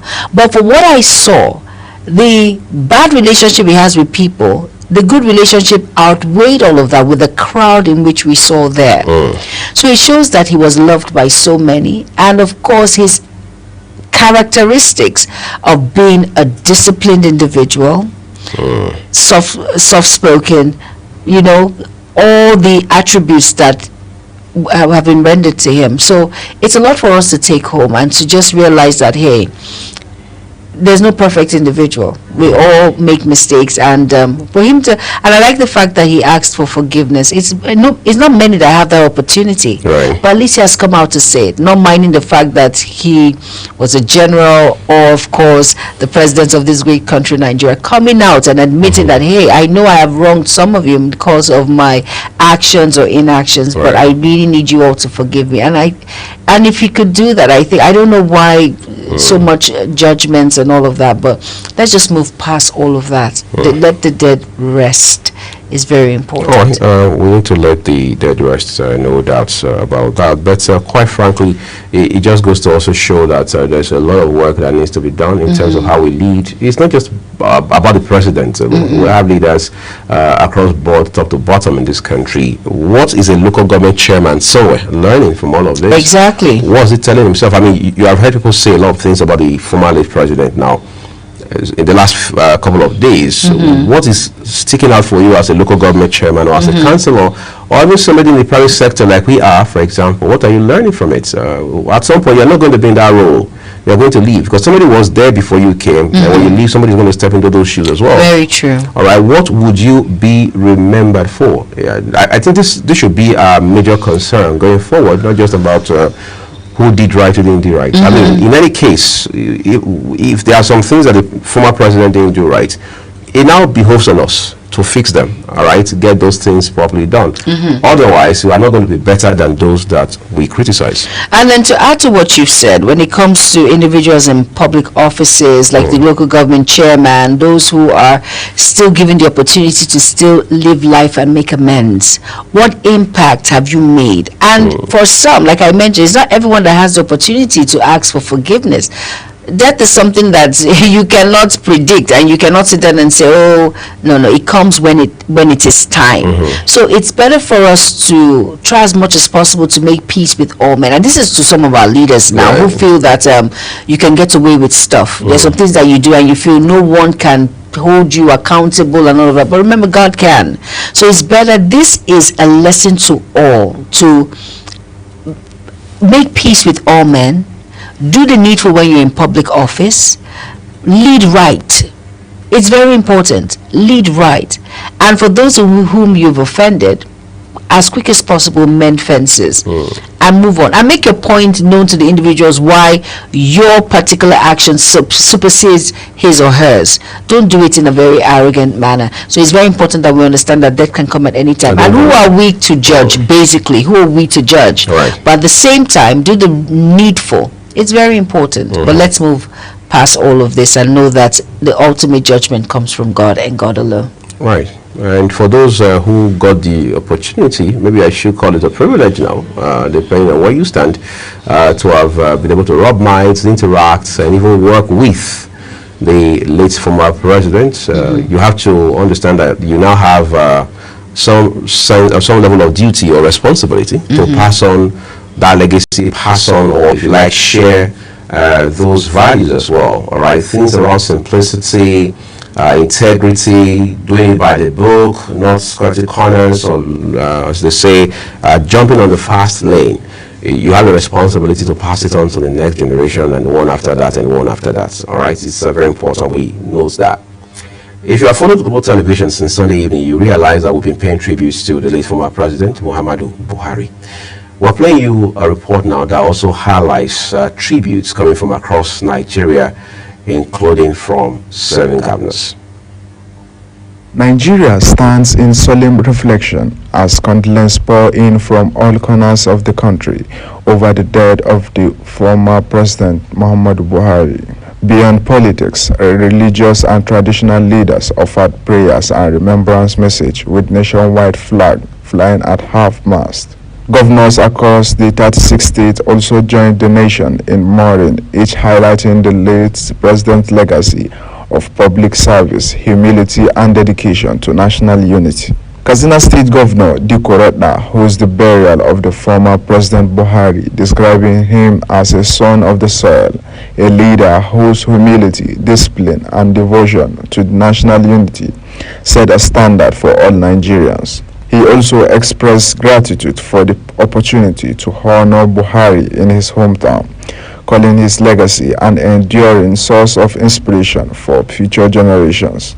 Borno State Governor Babagana Zulum described Buhari as a leader who stood firm against insecurity and remained committed to building the Northeast. Governor Abdullahi Sule of Nasarawa State recalled Buhari's discipline, transparency, saying he was a father figure to many of us. Also, the Nigerian Governors Forum, NGF, in collaborative statement by its chairman, Governor Abdurrahman Abdurazak of Kwara State, described Buhari as a patriot whose modest lifestyle, integrity, and sense of duty remain unmatched in Nigeria's leadership history. Youth groups and civil society organizations highlighted Buhari's impact on national identity, urging Nigerians to uphold the value he stood for: discipline, accountability, and national pride. Following his burial in his hometown of Daura, Katsina State, Nigerians continue to reflect on the life and legacy of Muhammadu Buhari, a former head of state, two-time president, and a man who left an incredible mark on the country's political landscape. As condolence registers remains open and tribute continues to pour in, the nation bids farewell to a man whose journey in public service spans over 5 decades. Kabir Hassan reporting for Global TV News.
Global Morning is your top morning show here on Global Television. We bring you fresh news updates daily while delving into a variety of current affairs and topics. And at the same time, keeping you well informed about important events, both national and international. Global Morning serves as a valuable source of information, helping viewers like you start your day well informed.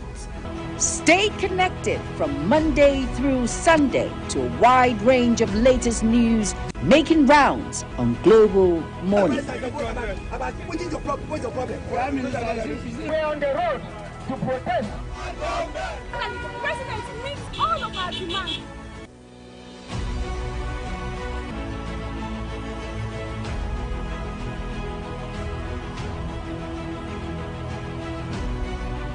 This is Global Morning.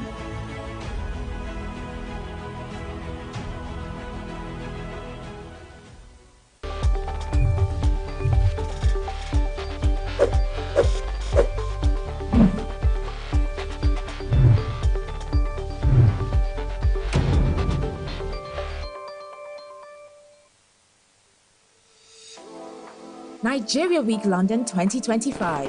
It's time to celebrate the pulse of Africa's most exciting nation.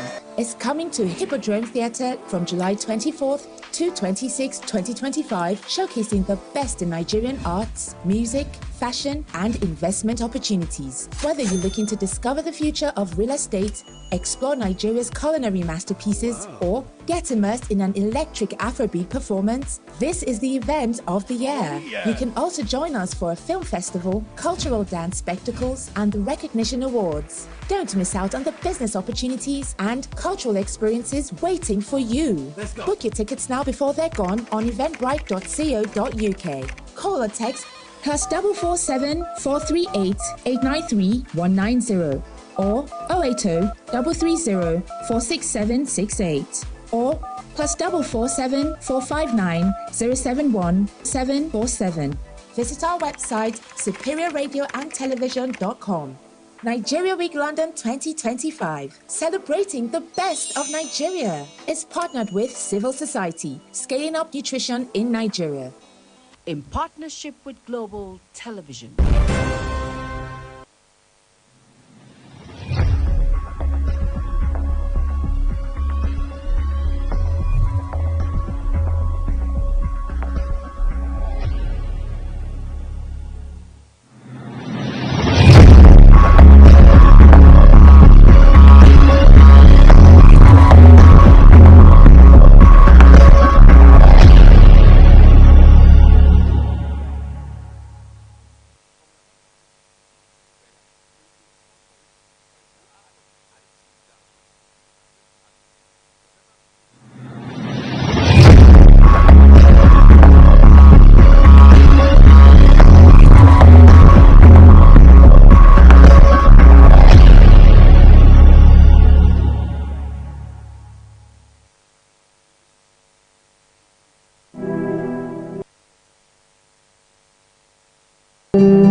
All right, we're just going to cascade the conversation down a little this morning, still talking about leadership and drawing inspiration and lessons from the life and times of former President, now deceased, Muhammadu Buhari. We want to look at sub-nationals. What exactly are they doing to also push development or growth in this country, regardless of the sector? Enough of, some people say, focusing squarely on the federal government in such a way that something goes wrong, or every time there is a need to be filled or addressed, all eyes, all attention will be on Abuja, on the president, on the federal government. In a country, incidentally, where you have 36 states, including the federal capital territory. Each of these states, again, and very curiously so, has an elected governor. Some of them first time, others in the middle of their second term. Again, is it not only fair that while we are focusing sometimes excessively on the federal government, we should also take time to do an assessment of the state governors to see how they are leading their respective states, because they took up this job by asking for the votes of the people from their different states. This morning, to help us have this conversation, we will be starting from Edo State. I'm joined by Haruna Brahma, is a member of the ruling All Progressives Congress. Ruling in the sense that that's the government in Edo State, that's also the government at the federal level. He's an APC member as well as a political commentator. Haruna, I would say as always that we are grateful that you're here this morning. Thank you very much. I just talked about the sub-nationals. You have always made a case, of course, for members of the public, for Nigerians, to also realize that it's not just the federal government alone that you have. There are state governments who also have duties in light of the Constitution, to discharge certain specific obligations to their people. When you look at Nigeria today, regardless of the region, does it look like our governors even understand their role in a democracy and in terms of governance? All right. The role of, first of all, good morning, Nigerians, and it's a morning period. We experienced the shocking death of former President Muhammadu Buhari, may so rest in peace. A man that lived a fulfilled life at the age of 82. He came, he saw, and he conquered. He rose in governance from being a governor of the Northeast region to being the chairman of NNPC, built refineries that we are still could not maintain today. He rose to become petroleum minister. He became military head of states, ruled this country, and came back after years and years to rule again 2 terms as civilian president, and reactivated some of the dead infrastructures and created some legacies that today we cannot, no matter how you look at it, there are 2 factors that I can never forget about him, legacies. The fact that one of the factors is his strength of character, integrity, and the second is about the massive infrastructural renewal or developments across rail sector, road, like the second Niger Bridge, the Lagos-Ibadan, the Otukpo, Enugu, and the Akwanga Road. These are massive infrastructure. Be that as it may so rest in peace, these are legacies we're talking about. So let's use that as a pointer to the activities of the sub-nationals states in Nigeria. Nigeria is a federation of 36 states and several areas of for local government. Each of these tiers plus the federal government make it 3 tiers of government. Each of these tiers has their constitutional roles and responsibilities. Well documented, when engraved in our 1999 Constitution, cutting across the residual list of roles and functionality for the local government, the concurrent list, and that of the federal government. These are the exclusive lists. The exclusive list is for the federal government. The concurrent list is for the state government, where the state and federal have equal roles, equal rights, equal powers to take decisions in the affairs of governance of the people. You know, federalism is so beautiful, well crafted, that if well practiced, can really give room for the yearnings and expectations of the people. Unfortunately, in Nigeria, in the past 40-something years or so, since we enter, especially since we enter the, I should call it the executive presidency of Shagari, to date, the system has been abused with all sorts of corruption, maladministration, and mediocrity in governance that have reduced the core essence of governance, which is service delivery to the people. Servitude is the essence of governance. And today it's lacking in the subnational. It's lacking at the local government level. Most of the subnationals, the states and local government, they bequeathed their roles. And the people, the psyche of the people in Nigeria today has been physiated, has shifted at the central government. Nobody wants to, whoever does not have access to potable water in his locality, primary health care, school, a local road, a functional village road, things that Tinubu, Buhari, good luck, whoever is the president should come and face that. That is why we hit up the politics of presidency, which ought not to be. Our energy ought to be how to checkmate the subnationals, which every day I talk about social contracts, the contract that exists between the government and the governed. And the lowest level of the government is its first point of call for the citizenry as far as governance is concerned, which is the local government. That one is almost as good as dead in Nigeria today. Even the attempts by Muhammadu Buhari and this administration to activate that type of government is not yielding, not because the policies are bad. You have given them financial autonomy, but it's because of the ignorance of the people. How many Nigerians today are be able to question the local government after months? In Edo State, for example, the local government are receiving their monies. I challenge any local government chairman to come out and tell Nigerians that Okpebolo is collecting their monthly federal allocation. That's in the case of Edo State. In the case of Edo State.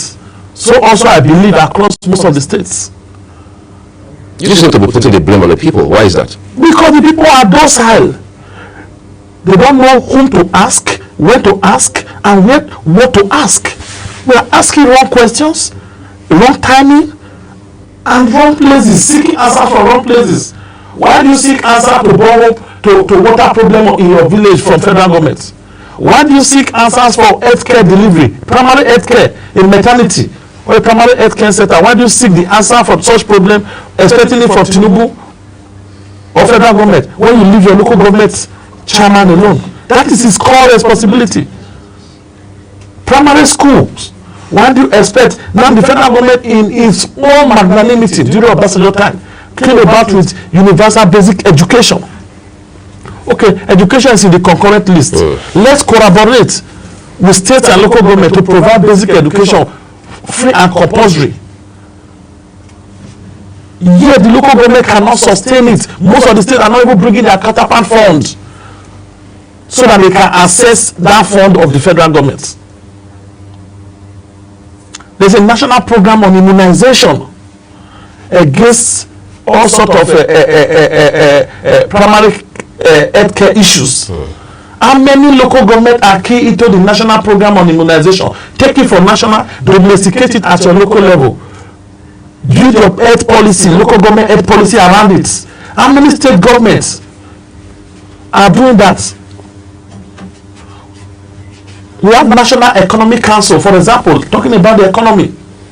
Because the economy of Nigeria is stratified into two, macro and micro. The micro belongs to the subnationals, the states and local government. The macro is for the federal government, which is to aggregate whatever is going on at the state and local government. What is the federal government going to aggregate when almost nothing is going on at subnational?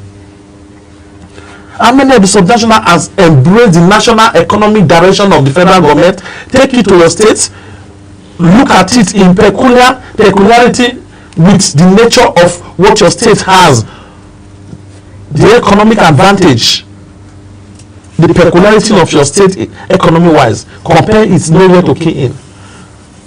Edo State has more than 32 solid minerals, for example. Is the state harnessing them? That is where we are coming in. Of those items? Yes. What did the state did, starting from Obaseki administration? The Ministry of Mines went liaise with the national program on the solid mineral programs on the federal government,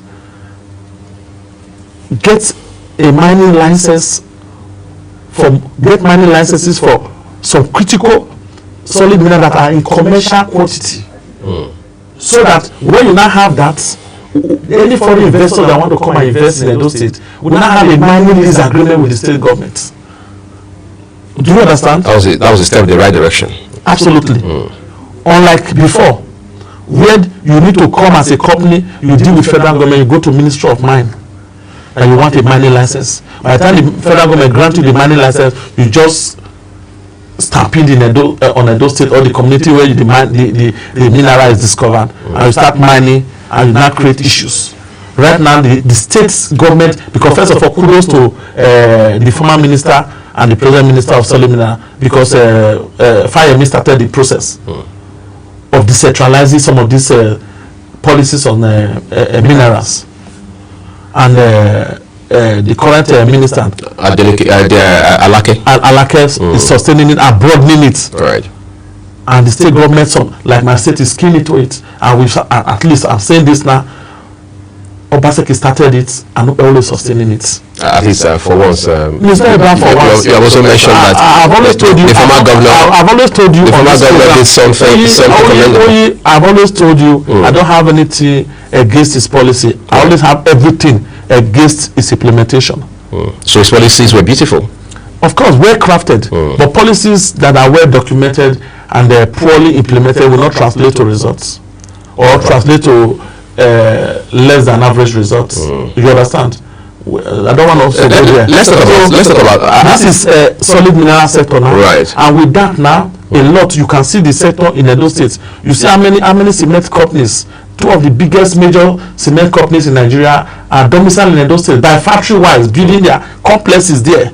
Dangote Cement, Cement, exactly, and other ones, industrial mineral mining and processing plants in Edo State. There are more than 70 companies operating across Akoko Edo and local government, Isako East, Inopela, Isako West, like that. You now have foreign direct investors coming in, Chinese, Indians, they are all playing in that sectors now. You can imagine the economic advantage that is across household economy, firms economy, this microeconomy now, and how it flows in the circular flow of income, putting food in the tables of players, giving indirect jobs and direct jobs, direct jobs creation, and by extension creating IGRO for the state government by way of taxes and levies and the local government. You understand? That is how economic stimulates itself. And that's why I give it to Opebolo. So that's at the subnational level. At the subnational but you said something a while ago. I'm sure that will help us to redirect this conversation properly. When you said that federalism is beautiful, however, you put a caveat to it when you said if well implemented. Exactly. What is wrong with our federalism? I mean, or the way we practice it in Nigeria? Beyond just winning elections. First of all, no, beyond winning, election winning is about political. Even though you are operating a parliamentary system of government, a confederation, election is about elections, about politics. You know, politics is life, so it has nothing to do with federalism is a form of government. Right. Presidency is a system of government. Democracy is a type of government. Until we understand this, we operate democracy as a type of government. We operate federalism as a form of government. We operate presidential as a system of government. Right. You can still operate democracy and operate parliamentary as a system of government without operating presidential system of government. You can still operate democracy and operate communism as a system of government, which is obtainable in China. They are operating communist democracy. So you do what works for you. You do what works for you. The question we should be asking ourselves in this federalism, is presidential system of government working for us? Well, compared, because we had this same democracy in this federalism when we became republic in 1963, and we practice parliamentary system of government. Was it working better than the presidential system of government we have embraced since 1978? These are the questions. Then we now begin to compare what was achieved between 1960 and 1966, when we truncated the First Republic, when we had parliamentary system of government. We had the likes of Orinzo Nwafor. We had the likes of Tafawa Balewa as the prime minister, who was majority elected. Because there you don't need to go around the whole Nigeria to elect a president or the head of government. All you need to do is to, first of all, when the whole parliamentarians sit down, among them they lobby and vote. So who had the simple majority at the parliament become the head of government of the country. That was how Tafawa Balewa became the president. And then we have regions, not states. We were operating regionalism.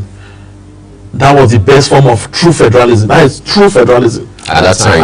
What we have now is best described as what we cannot even sustain, fiscal federalism. So why do we keep moving with it? Because because we over the years, from 1967 to this Fourth Republic, we had we truncated democracy and system of government for more than 5 to 6 times because of military correctnum. And when the first time when Aguiyi took over in 1966, he usurped the system in a way to not turn it to unitary federalism, whereby he shifted the power. I just told you now we have regions then. He shifted the power to the central, almost 70 to 80%. He now created fragmented the regions into states, making the power more, I think that committee that recommended that was headed by Professor Ben Nwabose. I don't know if he's late now. The old man, very respected lawyer then, you know. So for political reasons, I don't know why they have to shift. So that shift now to central, you know, when you test honey, nobody want to test honey and leave it. They find it very palatable. Because when you are now central government, in every human psyche, there's a tendency of autocracy, naturally. The human mind wants to dominate. So operating from the central, where almost 70% of powers is concentrated, both economic power and political power. Talk of armed forces power. And he was using that to himself to guide his political strength. Because of the circumstance of the 1966 coup that brought him to power. Was he able to still sustain it? But subsequent government, because they are military, they don't really care about the structure. They care about their fiat, military fiat. And decrees. They give order and it comes to be. They feel a society can be governed with decrees and all that. So we sustain that level till 1977 and 78 transition, when we decided to form the 1979 Constitution. And 1979 Constitution did one or two things: decentralize, but we sustained the state because there were now more agitation for more state creation. We are talking of an environment that is multicultural, more than 270 something ethnic group, more than 500 tribes. The interest group started rising. Everybody is talking of we need our state, and the government, any government in power will always key into that.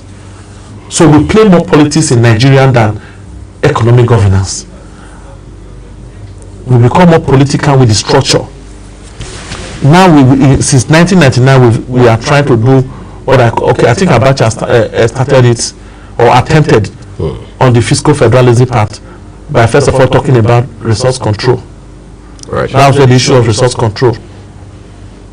First, rear its head, like really. And we talk about derivative. We created the derivative formula that when the resources come from so end and also end, those people should have. That's where the derivative principle entered. We now shifted to fiscal federalism. Federalism that is built on the economic aspect. Let's leave the political, even when some concentrated powers will still be at the center. The question is, how have we fared? In 1999, we came up with a 13% derivation. Then we now question utilization of the derivative gains. People asking for power to be devolved. I mean, they talk about devolution of power. What power do they want to be devolved? They talk about restructuring Nigeria, for example. Are these just political rhetorics, or absolutely is there some substance? No. They don't know what they are asking. I'm telling you that we are already doing fiscal federalism. Fiscal federalism is talking of economic restructuring. Since when did we start that? I don't said from 1999, one way or the other, we are devolving power sector by sector. We started from the crude, the oil sector. With the PIA? Not just PIA, the oil sector. When did Obasanjo talk of liberalization? Liberalization was the regulation of the downstream sector. Of course! That's economic devolution of power. Was it not supposed to translate? But our criminal tendencies as a people, our mindset of corruption, instead of us to come and start building refinery, we were looking for oil license to go and do importation to go and benefit from criminal subsidy regimes. You understand? And then we enter the PIA aspect. This is just oil sector. Did we not devolve generally across the economy? We came about with the National Council of Privatization, which again has been fraught with. Of course, Atiku was the head, was the chairman. So did that Bureau for Public Enterprises? Did they see the light of day? More than 400 outfits of government, federal government corporations, outfit agencies were privatized. Were sold off, including ASCO, the biggest aluminium smelter company in Africa, built with $3.2 billion, was sold off to the man who also headed the National Council of sold it to a company of his interest for less than about 200 and something million. You see the loss? Yes. A company, an outfit that was built with $3.2 billion, you sold it to yourself for $200 and something million. Was it that how much the entity had depreciated at that time? It's not even about depreciation. We're talking of undervaluation. Was that undervaluation intentional? They deliberately undervalued it. That's why I call them economic buccaneers. They are scavengers. They scavenge on the system. They don't believe in the system, so they cannot actually build the system. There are people who say that in this country, the list goes on. We have the Nikon Luxury. Today it's called Nikon Luxury Hotel. That was Abuja Le Meridian, owned by government. We have the Nikon House, all in Abuja here. We have the Transcon Hilton Hotel that was sold to Transnational Corporation of Nigeria. At what price? At what value? That was Nikon Noga Hotel. We have the Daily Times. We have the Nigerian Airways of this world. So we were being. We have the Ibokoda, the glass company in Ibokoda. So you're saying that we were just being penny wise, pound foolish. Absolutely. We know what we were doing. I keep telling you that it's not, the Nigerian problem has never been about policies. It's about implementation, and that is why you see me attaching myself to the practical governance that is taking place in Edo State. Now that we're talking about that, subnationals, some people say Nigerian laws are designed deliberately or otherwise to make governors very powerful or make them almost like emperors, for instance. Do you share that sentiment? I don't, because I just told you from the beginning, Constitution is the foundation of Nigeria. The Constitution has explicitly designed the roles of local government, states and federal government. Whoever is the head of these tiers of government, first of all, tap his functionality, knowledge and rules from the Constitution. Every other thing that you go to House of Assembly to seek becomes secondary in laws. It's the people that does not know what to ask, how to ask, and for whom to ask. We have a population that is built and driven on ignorance, even in the 21st century, where you now have access to smartphones. Have you gone on social media to see the kind of questions people ask? The same person who is coming on Facebook and Twitter to ask such funny question could have used that time and knowledge to do Google search. First of all, they will insult you for giving them, for saying the truth, instead of going to Google search to fact check. We have a lazy generation. So this political class, they capitalize on that. Talking about the practical governance that is taking place in Edo State. I want to take a break shortly, and then we'll drill down to Edo State proper. But just before that break, let me ask you this. We've been talking about late former President Muhammadu Buhari the last couple of days. One of the things that people continue to highlight, whether you read newspapers, you run through the internet, or when you watch global television and get to hear the things that analysts say, is his nature of frugality. That was frugal. He believed that, he was, for want of better words, anti-materialism. It wasn't materialistic. He thought that public funds, public resources should be used in the overall interest of members of the public. Yeah. Does it look like those who lead Nigeria at the sub-national level understand that element at all? Yeah, some understand, some don't, and it's a human nature. You know, the Bible quite described that the heart of men are desperately wicked. It takes a wicked heart to accumulate wealth that you are not going to take anywhere. We saw how simple his burial was. You know, that should tell us a lot. No mansion in his own house. You saw the small house, you know, and the only mansion he was put into was the hole, the grave. That's supposed to humble every of these political gladiators and economic scavengers in Nigeria. But because, as I said, the Bible said the heart of men is desperately, it's not just wicked. They look for wickedness. They seek it. So what is materialism that cannot follow you to anywhere? Generation upon generation, what you acquire today will be outdated in the next few years. The Rolls Royce you are buying today, in the next 50 years, 20 years, will be outdated. But the pain, people's money that you have used to acquire this Rolls Royce have caused debts and brought sins upon your life and in the hereafter. The fear of God has drifted away from this class of people. They are not limited to the politicians. They are all in the civil service too. The bureaucracy. They are all in the private sectors as billionaires. They are all in the religious circles. They are all in the traditional oligarchy system, who have put themselves in a class of their own. There is now what in the society now, Nigerian society is of class hegemony. There is no middle class. It's now between the rich and the poor. Two extremes. So they now plug the whole system into what is now, we are now referred to as the poverty capital of the world. Not because Nigeria is poor, because the lowest of the lows are in Nigeria, even in the midst of some of the richest people in the world. When everybody is now, including them, they are now suffering for what I call multi-dimensional poverty index. We are all captured there because driving Rolls Royce in a bad road doesn't make sense.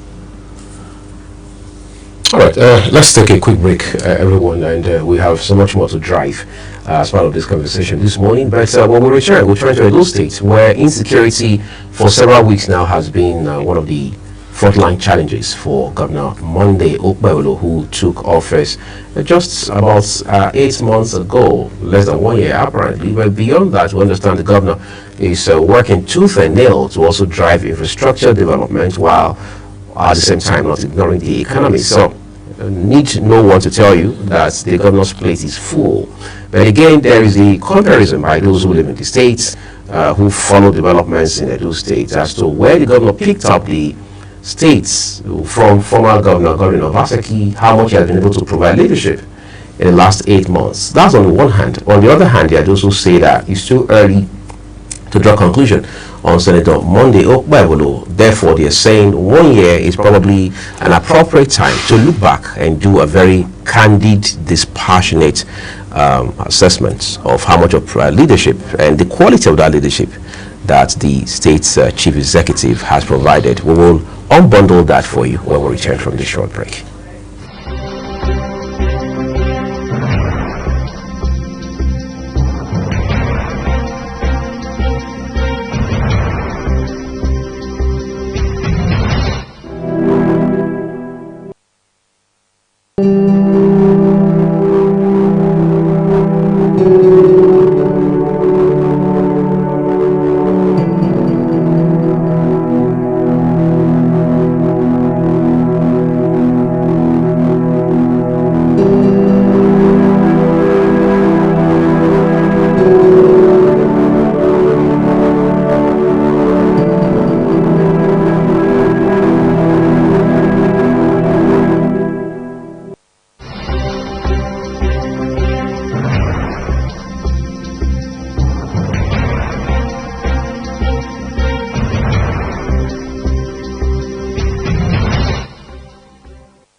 All right, so let's turn to the South, in particular Edo States now, where there have been so much development, some of them kicking dust in terms of intense controversy. Again, that rests in front of Governor Armando Okpebholo. So let's go to your home states. It's a lot for you now, because first, it's your home states, one you are very proud of, by the way. Second, this is a governor you believe in, the governor you supported so much.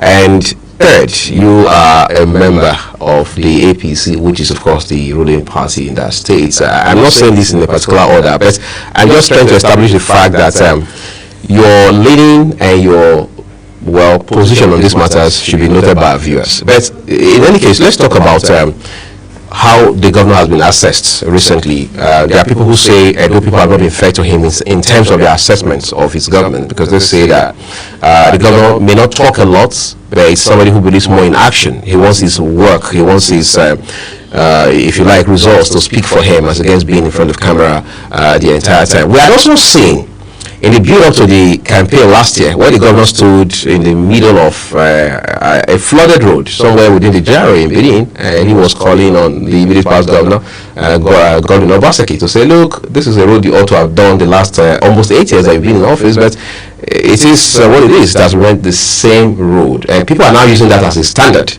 to judge Senator Monday Okpebholo. Talk to us about what exactly our viewers should know about goings on in Edo State.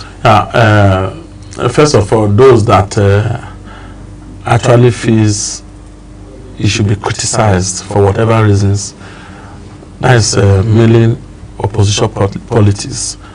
It's understandable. Criticism is the onions that drive democratic governance. It spices up the whole system, but the question is how you take the criticism and how you let it affect your focus. The government of Governor Monday Okpebholo is well focused on the trajectory of Shine agenda, talking of security, infrastructure and education, agriculture, and sector by sector it keeps delivery. As far as much are coming up, much is also going on, from human capital asset building to physical asset transformation in the way of infrastructure. From health sector, there are infrastructure, there are hospitals being built across the 18 local governments. From education centers, there are more than 100 schools being revamped, renovated, and reconstructed, and some were even slated for commissioning. That was cancelled with the death of President Muhammadu Buhari. From the transportation sector, a state-owned transport company that has not worked in the last 10 years has been revamped within 7 months of this government, with more than 100 buses to kickstart, which have started. Still within the same 7 months, this man inherited a government that was having about 9 billion or less than 9 billion in IGR. We are number 9. Now we are number 6 in the federation as far as IGR is concerned. So what does the IGR has increased? What does it stand at now? Exactly. What 9 billion? What does it stand at now? Excuse me. We are now on about 10 point something. And IGR increases because the economy activity of the state has improved. People pay taxes when there is improvements. When the economy is improving, the gains of government, any government in the economy, is through increased revenue. Isn't it? That's what economists tell us. It's a pointer to the fact that the economy has improved, because it shifted the tax burden to the main areas, the big companies that are playing in those states who have not been paying taxes. It's not overtaxing. It's shifting the body to the right place, reduce the other ones, and it's making more. That is an ingenious approach. Look at the model for infrastructure development that I was explaining to you. That's a shine. The project finance model of the 100 billion they were talking about. We talked about it last time. Exactly. Never a loan stock that is going to increase our loan, but a loan that is liquidatable within the fiscal framework of the government as far as the budgetary allocation is concerned for these projects. And for the first time, you are having in the South. Ask of any state that is paying up his debt right now Okpebholo with this 7 months has paid 30 billion from our state debt that he did not incur. As far as DMO is concerned, Debt Management Office, the records are there. Some of these debts were accumulated from the previous administration, including the $75 million they went to take from World Bank. Was it Okpebholo that took it? One of the opposition, Garulov's talker was on ITV the other day talking about they left $2 million in the Edo Best account. You collected $75 million. You could not translate Edo Best to good infrastructure for schools. Schools are in dilapidation. And you are happy that you left $2 million behind. What did you use the $73 million to do? Did you see it? An education policy that is not going with flow with physical infrastructure of the schools. What is education without physical infrastructure? Learning environment, which includes provision of learning materials, the building, the structure, which include the physical asset of the school, which are the teachers, the human capital asset of the education sector. Okpebholo inherited more than 5,000 teachers that were never staffed. They were not being called Edo State government workers under the Edo Stars. Have they all been absorbed? Of course, all of them. The process has been completed, and he absorbed them and made them normal civil servants. Do you know what it means to be earning in this economy for a man, a governor, to be paying people to 39,000 naira a month for 4 years, and the government that is now saying no, this is bad, this is inhumanity, this is against international labor laws or expectations. You are turning around to criticize the governor with those more than 5,000 graduates who were entitled any 39,000, now any more than 100,000. Are they going to stand against the governor? No. Are they not Edo indigenous? Yes. What of the clerical officers that you outsource in government houses, government house and government apparatus? The cleaners, the gardeners, the sweepers and what have you. You were paying them 25,000 naira across all the agencies of government. And Okpebholo will say, no, this is another human capital. Do you know the multiplier effect economically in the household of these people? He absorbed them. Without certification, without education qualification, these people, they are clerical grades. Now they are earning minimum wage from 25,000 to 77,000 and above. That is going to improve on the lives of their children in the family at home. That is going to improve on their feeding. That is going to improve on their marginal propensity to consume and spend. That is going to improve on their capacity to save. That is going to positively affect the entire household economy of the respective employees. That is microeconomics activation, multiplier effects. Let me ask you something. Excuse me, I'm coming. I'm driving. I will explain everything. Then you can ask your question. Before you get to your terminus, we'll talk about something. So, beyond that, look at in the education, apart from the physical infrastructure, for the first time, every Edo EDG now will have access. That every Edo EDG anywhere going schooling in any tertiary education institution in Nigeria will have access to bursary. Do you know what that will go? How far that will go in the lives of these students? Approving 1 billion bursary allocation to Edo State EDGs students. 1 billion. It's not going to be a cycle like every other year. Every of his policy is sustainable policy. Every other year. Every of his policy pronouncements. It's not about every year. It's about the utilization of the fund. 1 billion has been released. It is only when it's finished. It's like an IPRES system. So exactly, when it dries up, you replenish. Of course, exactly. Okay, but I want to ask you something. Beyond the bursary now, right? We talk about increase in Nigeria. We talk about 30 billion, debt payments, debt services and payments. Then we now come to the fiscal infrastructures that is going on. If a governor is saying, I'm building this with his mouth, or I'm going to build this, or I've signed an agreement, an MOU to build this, and within 7 months you have seen the physical structure of such building or such projects going on, will you not feel happy? talking about the erosion. It's been devastating, especially during this rainy season. And he has said, let's sit down to retool and rework the Edo Water Storm projects that was hitherto abandoned by Obaseki. Meanwhile, Obaseki was the head of economic team with Oshomole that created that template to call permanently the erosion. Obaseki people say that it was also abandoned by Oshomole. It was not abandoned, it was going on when Oshomole, the same government is continuing. Right. On this program, I talked about Solid Mineral, how people has continued for the template to implement it of Obaseki.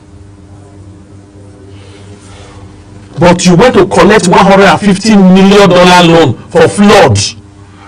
You told the world down that you were going to control flood in Edo State. 150 million is $255 billion. A billion naira rather. $150 million. I will still point to GRA. That was the pointer to what the governor was saying. The roads in GRA are not really bad. It's the drainage system, the poor erosion control. Is the government working on Of course, that's what I'm saying. That the entire erosion, even in Edo North, you promised Edo North International Airport, that Oshomole way, that connect J2 and Ibilenafe, South TBA. That was where the international airport is promised, and they went to do some project there and cause erosion issue. Most of this erosion issue that we are facing today was as a result of some of the project, is just abandoned project that you will just carry bulldozer and destroy the topography of a particular land, and at the end of the day create erosion in that particular area or terrain. And the Edo State Flood and Erosion Control Agency is already working on that. Now with cascade, let's come to insecurity, because you mentioned it. How has it been able? Before its inauguration, nobody thought inauguration will even take place. So people were addressing that because you know the killings that was going on almost on a daily basis, broad daylight killings, courtesy, kidnapping, whatever. If those security were abated, remember Obaseki initiated the policy in the S-Men open at the open grazing laws, right? Grandstanding, because it never implemented it. But when it's recalibrated the entire system, first of all, from the face of law, the anti-kidnapping and courtesy law, from the aspect of law. Now he has taken it further to creating a special anti-courtesan, anti-kidnapping squad made up of the Edo State Security Network, the army, the military, and the police and all. And now he's building their respective base across the 18 local governments. It's not about centralizing it at the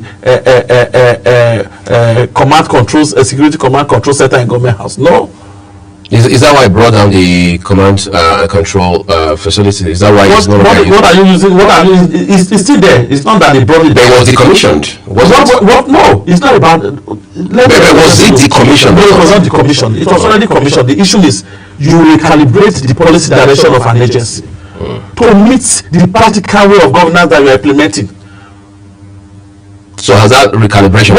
What can you do with such command and control center where you don't have CCTVs across the local government to know what is going on? What is the communication connectivity? What is the efficiency in response, rapid response to security threats from that particular command and control center? It's just a hall in Government House. I was there. I went and saw it just to eat our money. Make it to you, put it to use. Get the people to get involved in, go to the nooks and crannies of the state, search for these criminals. They are not aliens. We placate everything with S-men in Edo State. Meanwhile, our people and no foreigner will just come to your place and become a threat security-wise to you without the collaborative activities of the people from such area or such states. Isn't it? You mentioned infrastructure a while ago. Yeah. There's the flyover project that some people in Edo that I talk to say is a misalignment of priorities by the state's government. No, it's unfortunate. Our viewers probably will need to understand what do you citing a project takes process. First of all, you visualize it in needs, in relevance, in necessity. Is the project necessary? Is it for the needs of the people? Is it relevant economically to the states? Do you understand? As congested as Benin City, a city that is now warehousing about 4 to 5 local government. Umuode is almost in Benin. Because part of it is already collapsed to Adowa side. Ipobaha is there. Oredo is there. Ego is there. Ovia is already from Muselo and Co. About 5 local government is centralizing in one city. You can imagine the traffic congestion. And do you know the impact of such on the economic activity of the state? Yet, there is no single flyover. And Edo is a transit, Benin City is a transit city to the southeast, to the north, to the south-south, called south-south Niger Delta region, even to southwest. And everybody have to go through the Benin. Go through the city. And the government has come to say it's not just about building flyovers, it's the location. Me and you stayed in Benin for some years. Ipobai is one of the coming to Benin. When you get to Ipobai, you will tell somebody that I'm already in Benin. It will take another 2 hours to get to Ring Road, isn't it? Because of the traffic. Do you know the impact of that on the economic activity, in service delivery, efficiency of labor and co, even punctuality to work? We don't really understand the intricate aspect of productivity in any economy. We just talk because we want to talk. And somebody will stand up and say such flyover is not necessary for the city. And you'll be caught in the traffic in Sapele Road. Do you know will this flyover address the Sapele Road jam? That's why, because we're talking of the one in Upper Adesowa Junction. Right. Because a lot of persons coming from Upper, from Idogbo, from St. Saviour Houses, you want to access GRA, you don't need to go through the other end. You can go through the maze, fly across to GRA. A lot of persons going to Sapele Road does not need to come and go through Ipopa Junction from GRA. So how do you do that? You cut off from Country Home? No, use Upper Adesowa. And that flyover will also link. Remember, there's already a bypass road for Sapele Road. That's right. At times we just want to talk. Well, let's talk about position. Because Ring Road, as it is, as it's well choked, that is connecting from Ababava, from Mission Road, Forestry, Airport Road, Upper Market Road, Plymouth Road, Sapoba Road. Don't you think they're supposed to be flyover? But think about, even when you move such move now, you see political peasants. We're talking of depth knowledge of issues. Let's talk about opposition. I think opposition is very critical. You mentioned that in passing a while ago. Robust, by the way, that was off camera. Robust opposition. Yeah, robust opposition. A time there was, it was your party, the APC, that was the major opposition party in the state, because then you had a PDP government led by former Governor Godwin Obaseki. We had a fashionable PDP governor. Well, that's a different conversation altogether. Okay. But the fact of the matter is, it wasn't the APC that was in government at that time. Of course. You were in the opposition as a party. Yeah.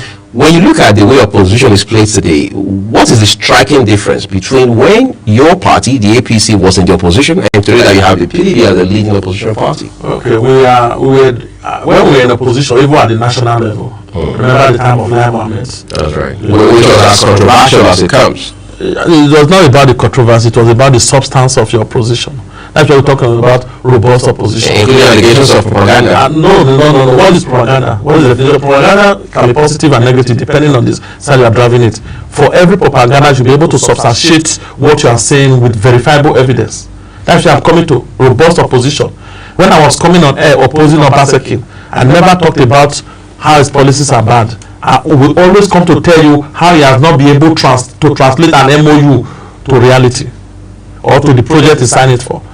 I was pointing out different projects he has signed MOU for that never saw the light of the day. I was pointing out the fictitious activities in each of these projects, and I was quoting the figures. I was standing by them. They became verifiable. After his tenure, I submitted some of the petition. I went ahead to submit some of the petition to the Asset Verification Committee with facts. The Okomo, the Presco, the refinery, the hotel, Galaxy Blue, how he went to use the state to collect bonds to be given to a private company to come and build hotel. If you're talking of priority of project today, is hotel the priority? Is it an infrastructure? How can the government be celebrating ShopRite? Is it the owner of ShopRite?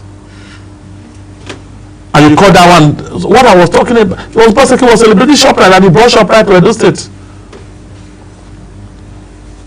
That is ridiculous. I need to ask you, okay, now that you raise this issue. So what we have today, we can't really, like the president said, it's not his responsibility to help the opposition to teach them how to do opposition. Okay, let's move away from the opposition for a second. You have mentioned ShopRite in the beginning, which is just along the Sapele Road. Exactly. You talked about the Radisson Blu, which naturally, off the top of your head, you want to think is a private entity altogether. And then there is also the issue of the Edo University, at a point there was the if you like, crisis of ownership status over that school, for example, in a state where you have Ambrose Ali University, which everyone knows and understands clearly is a state-owned tertiary institution. How do we speak directly and specifically to Edo State people in terms of what the stake of Edo State government is in these three entities I've mentioned? First of all, putting Edo University IAMO into that category, let me assume it's a fallacy of poor verification from your end, because it doesn't fall into that. No, it has been an issue of conception. Excuse me. It has been an issue of even when you had former government political controversy. Why is that political? Is that significant? Let me explain. From conception, Shomole never said it was a private or owned by a company. He didn't sign MOU with any company to say come and build Edo State University, come and build university. It's not a private university from conception. So how do you address ownership? It's like we're talking about the ownership of Harvard University, Oxford University. The ownership status has always been clear for those institutions. What is the ownership status of Harvard University? I'll tell you why, because these are private institutions. Do you think so? I think after the program you're going to find out it's not a private institution. That is model school. I think Nigerians, I told you before, the governors in Nigeria, they are not depth in knowledge of governance. Those that are being governed, the citizens. Most times they act from point of emotion. Let me come back to Edo State. Yes. From conception. Yes. Shomole said, let's create a model school that is a drift from the regular government-owned institution where you have subsidized education. The difference is the subsidy. That is it. And we'll now build a board headed by the Edo State government. You now bring honorariums, honorary board members who will be paid by the school to govern, to run the school. They are not in ownership.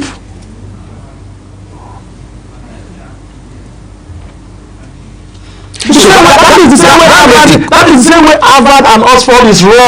That raises the question. Harvard is not owned by private person or private company. But in any case, you're talking about Harvard and similar institutions, for example. Exactly. These are places where transparency is taken for granted. Unlike in Nigeria, for example, where this is a shadow of secrecy. I disagree, Mr. Oyi. Yes. We assume Nigerians will sit down, create what does not exist, propagate it in the media, spread it as well. Because a governor came up with an idea, he conceptualized an idea, Oshomole as a governor, and he told the people, it was never hidden, but the building, the provisions are in the budget, the money that was used to build the place, The ones that were borrowed by those state government, not by private individuals. So can we say ultimately today that school belongs to Edo State government? When Obaseki came in and wanted to change the name to Edo University Uzare, not Iyamo, did he consult any private person that we are co-owners or you are the owner? Okay, so the curiosity. Who is approving the VC? Who owns the school? The curiosity from that end is this school that Oshomole conceived. I just told the difference is a model school. Okay. The template and design was for it to give a more qualitative education. Subsidized rate. No, a non-subsidized. Okay, non-subsidized school is subsidized. That said, this happened ironically at the time where Ambrose Ali University, which altogether is a state-owned tertiary institution of learning, was going on strike again and again. That's number one. Number two is, at that point in time, that school has several challenges that the state government apparently had ignored. But again, let's focus on the first two entities you mentioned, the Radisson Blu and ShopRite. Yes, coming to the Radisson Blu. Yes. Did they just say sign agreement with, ShopRite? Did they just say sign agreement that I'm going to have a stake in ShopRite? That's why I asked you what ShopRite is a franchise. Franchise of whom? I mean, somebody has private companies that own the franchise. So they say has no stake. Of course. What is the stake? They should tell us. If there was any stake, Obaseki is still alive. You should tell us so that we go to ShopRite and collect our money at every point in time in form of dividends. As a stakeholder. Of course, as stakeholders. How many percentage of stake? Rather, you sold an education institution that was in that place. Where the Edo State Library there? That you renovated, the same Obaseki came. The Edo State Library was built by former Lucky Benedio as a governor. As part of the complex. Exactly. You came in, you said you want to upgrade it. The same Obaseki. You committed 300 million to upgrade that place. Edo State's money. After which,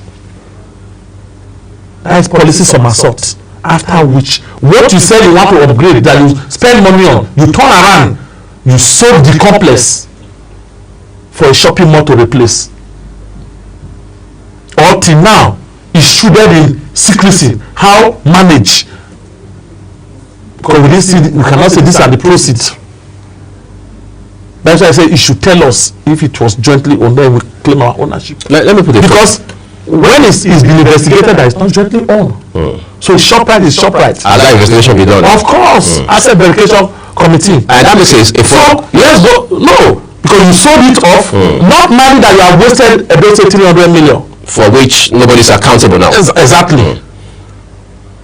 Not money that, and we cannot really say how much you sold it and where is the money, where the money went to. Shift to the refinery too. You went abroad with Edo State money. You flew in consultants to go and sign MOU with Chinese CCEC to come and build refinery. Wasted our funds. Was that a bad investment? Who is this CCC that is running that is owner of the refinery? Did you see any Chinese there? The refinery is now being owned by the man who signed as witness in the original MOU, Usime.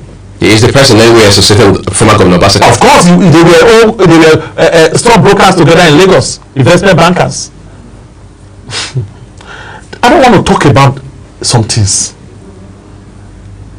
It's a shame that we are in a country where we don't have, we suppress our morality to be questioning what is good because we drive hate instead of pure criticism. Now, speaking of question here, just to follow up to this question. Radisson Blu, I'm not done. Is it the same thing as you call for it. Let me explain it to you. All right. You told us you were building Edo State Tourism Hotel under the Ministry of Tourism and Culture. You allocated funds. There was already an existing structure which you know. In those days when we were small, we used to call it Sheraton. Which was even a controversial building that had ownership interest or affiliation between the Edo State government and the Osawari Benedios family. You use Edo State money to settle all those things, settle them to say Edo State want to use it. And Edo State should only own it. You say you want to build a tourism hotel. Everybody clap for it. You started releasing money. At the middle of the game, you shifted the goalpost. All of a sudden, after months of awarding contract, job is already going on, releasing billions, you shifted the goalpost. Now you have signed an agreement with Radisson Blu Hotel to come and take over. Meanwhile, you also, on their behalf, went to the stock markets, used those states to guarantee a bond of 17 billion for the project. To source additional funding. Exactly. For a project that we are now saying is being taken over by a private entity. Going forward, you review in September 2000, just before election. Last year. Exactly. You review the contracts owing to economic realities. We're sucking about almost 29 billion there. And when people started asking questions, you sit down without fear of God. And first of all, you allocated a patron that the Edo State government will own 10%. For a total value of what we as Edo State government have sank into that place on behalf of Radisson. If there is default, till tomorrow, Edo State is the one paying for that bond. Open will continue paying for it. Who incur the debt? We all agreed. If you want to, because we agreed then a bond is a short-term facility, isn't it?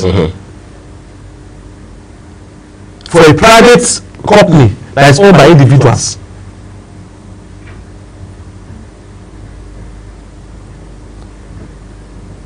Until the asset verification committee said no, the stake is too small compared to what we have, what Edo State government have sank into this private venture. Hundreds of millions was put. We even gave the refinery, Edo State government gave refinery working capital, starting up capital. That's for Osimo. For Osimo. So no, the refinery itself, collected people's land. Under the guys that government now get land. Osimo is the power. Exactly. But I never saw the light of the day.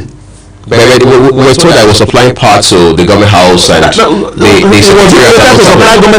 the arrangement? That over time it was in phases. Over time it should. How many over time? It's over 6 years now. How many people in Edo State is tapping from most of power? There's a follow-up question I need to ask you quickly, Haruna. Recently, a video went viral of former Governor Adams Oshomole following the victory for Okpebholo and APC at the Supreme Court, that his election has been reaffirmed as the governor of the state. Oshomole was clearly telling him to probe Obaseki. That has again attracted mixed reactions. There are people who say there's no need, let's move on with life. What has happened has happened. Others say, well, for the sake of accountability, he has to make effort to probe Obaseki. And then somebody also asked, did Obaseki probe Oshomole? Where do you stand in all of this? Because if all of these things you have said are anything to go by, it means that very serious and grave infractions were committed by these assertions this morning by the former government, or the government of former Governor Obaseki. So what would you advise? As an Edo person. Yes, that the governor. Oshomole as an Edo person has his opinion. Has its reasons. So how do you evaluate that? When Okpebholo came to power, he set up asset verification committee. Have you concluded that? Of course, of which I was submitting my petitions and everything. They also work with it. I just told you now how they have to increase the stake, revalue the stake in Radisson Blu. They discover as part of the outcome of the work by that committee. Even the Presco issue, where it was discovered that 6,000 acres of land was handed to. Nobody knew if Presco paid Obaseki because there's no record to show that they paid to government for it. They need to review all that to now know what does it constitute. Is that going to constitute stake holding capacity in the structure of the company by the state government? All those decisions have been taken. What needs to be corrected is being done in that aspect as far as the asset verification committee is concerned. You understand? Now going back to general probe. Yes, Obaseki probed Oshomole. How did he do that? You saw it. He said it now. He set up the commission. He submitted a report. But they were still friends at that time. It's not about yes, they were still friends, and no. It was a similar transition. No. It was around 2020. Use your Google search. You'll get every details. It's on YouTube. It's on televisions. He probed Oshomole, across specific projects. No, that was when things had those between them. Of course, you said the Obaseki probe. You asked me a dichotomous question. That was for a politically motivated kind of probe, because that was when the water stock project came up. I always get it. You ask me a dichotomous question of yes or no. Did Obaseki probe Oshiomhole? And I said yes. You didn't tell me to tell you the timing when it was repeated, when it was. Did he probe Oshiomhole? I said yes, but on specific projects, including the water stock project. Exactly, and which implicated former commissioner. He also implicated him as Obaseki, because he recommended as the head of economic team 70% payments for the project that it was. So the project was 70% done. Of which the loan that facilitated all those projects was consummated by his own company, Afro Investment, which he collected percentage, the same Obaseki. May you not let us butcher snake reach the tail. Okay, let's not even bring snake to the show in the first. No, I've done a parable I make for you. Yeah, if you butcher snake reach tail, it go rough. But let's tie it up now in 1 minute if you can. Whether you like it or not, Obaseki is no longer the government. Of course, the decision to probe relies to Okpebholo. Yeah, exactly. For me, going for this is my personal opinion. As we begin to wrap up now. Yes. My personal opinion. Okpebholo should sit down and weigh the options before him. If I was him, I would rather concentrate on sustainable governance. Correct. In the process of doing that, if there is anything that I need to clarify, yes, Obaseki is alive. He should be called upon. You don't even necessarily need to probe him. He should be called upon to give clarification. If any place there is need for correction, he's alive. You are the governor now. You take your decision and correct it and reposition it. So far, we move forward. I think that's the brilliant thing you have to say there. We have to move forward, no matter what the past has brought into the present. Well, that's what we're living it with this conversation that has to do with sub-nationals and how they make their own contribution to national development. I've been talking with Haruna Ibrahima, is a member of the All Progressives Congress, as well as a political commentator. Haruna, as always, we're grateful. Thank you very much for your time and for the energy that you brought on the show today, for a man who has not had a cup of coffee. All right. We're going to leave it here, everyone. The rest of the show continues shortly when Jumai and I will come back to wrap it up for you.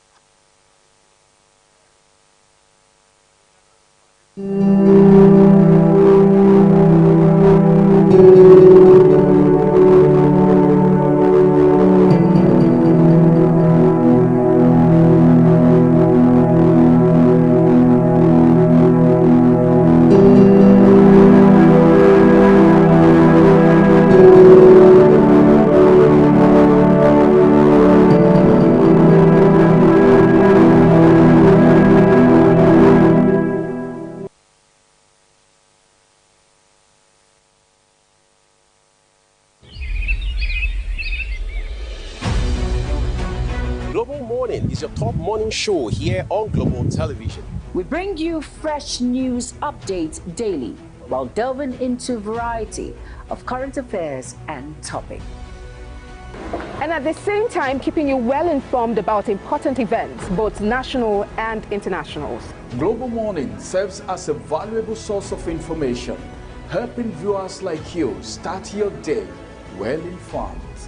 Stay connected from Monday through Sunday to a wide range of latest news making rounds on Global Morning. We're on the road to protest. And the president meets all of our demands.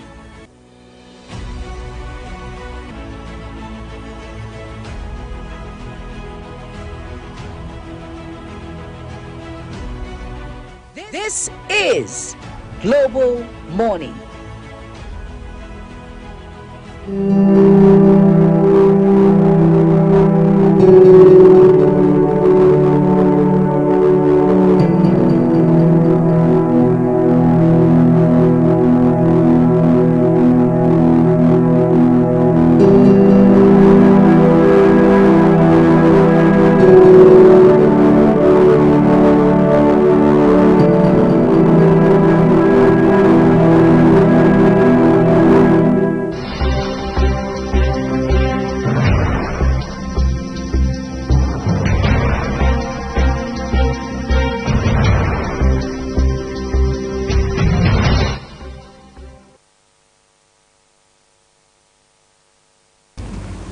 It's been a, almost a 3-hour cycle of conversations here on the program this morning. As always, you know, we never stop with the conversations, especially as they have to do with ongoing developments and, as we call them in broadcast journalism, developing stories. Yes, they are. And, of course, interesting stories there, talking about all the happenings making around, of course, the life of President Muhammadu Buhari, our former president, and, of course, talking about what is happening in Edo State at the moment.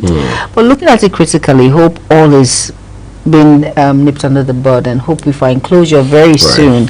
And at this end, we have to draw the curtains on the program Global Morning. Hope you had an amazing time with us today. Hope you were well informed, which is very important. And don't forget, the opinions of our guests are their own opinions, not the opinion of Global Television, right, Uyi? Of course, that's what it is. Of course, and of course, stay tuned. Tomorrow, another fresh edition of Global Morning will hit your airwaves. And of course, keep watching Global Television. I am Jumai Manson and my amazing co-host. And we Mofwegbe, and our broadcast continues here on Global Television. Bye-bye.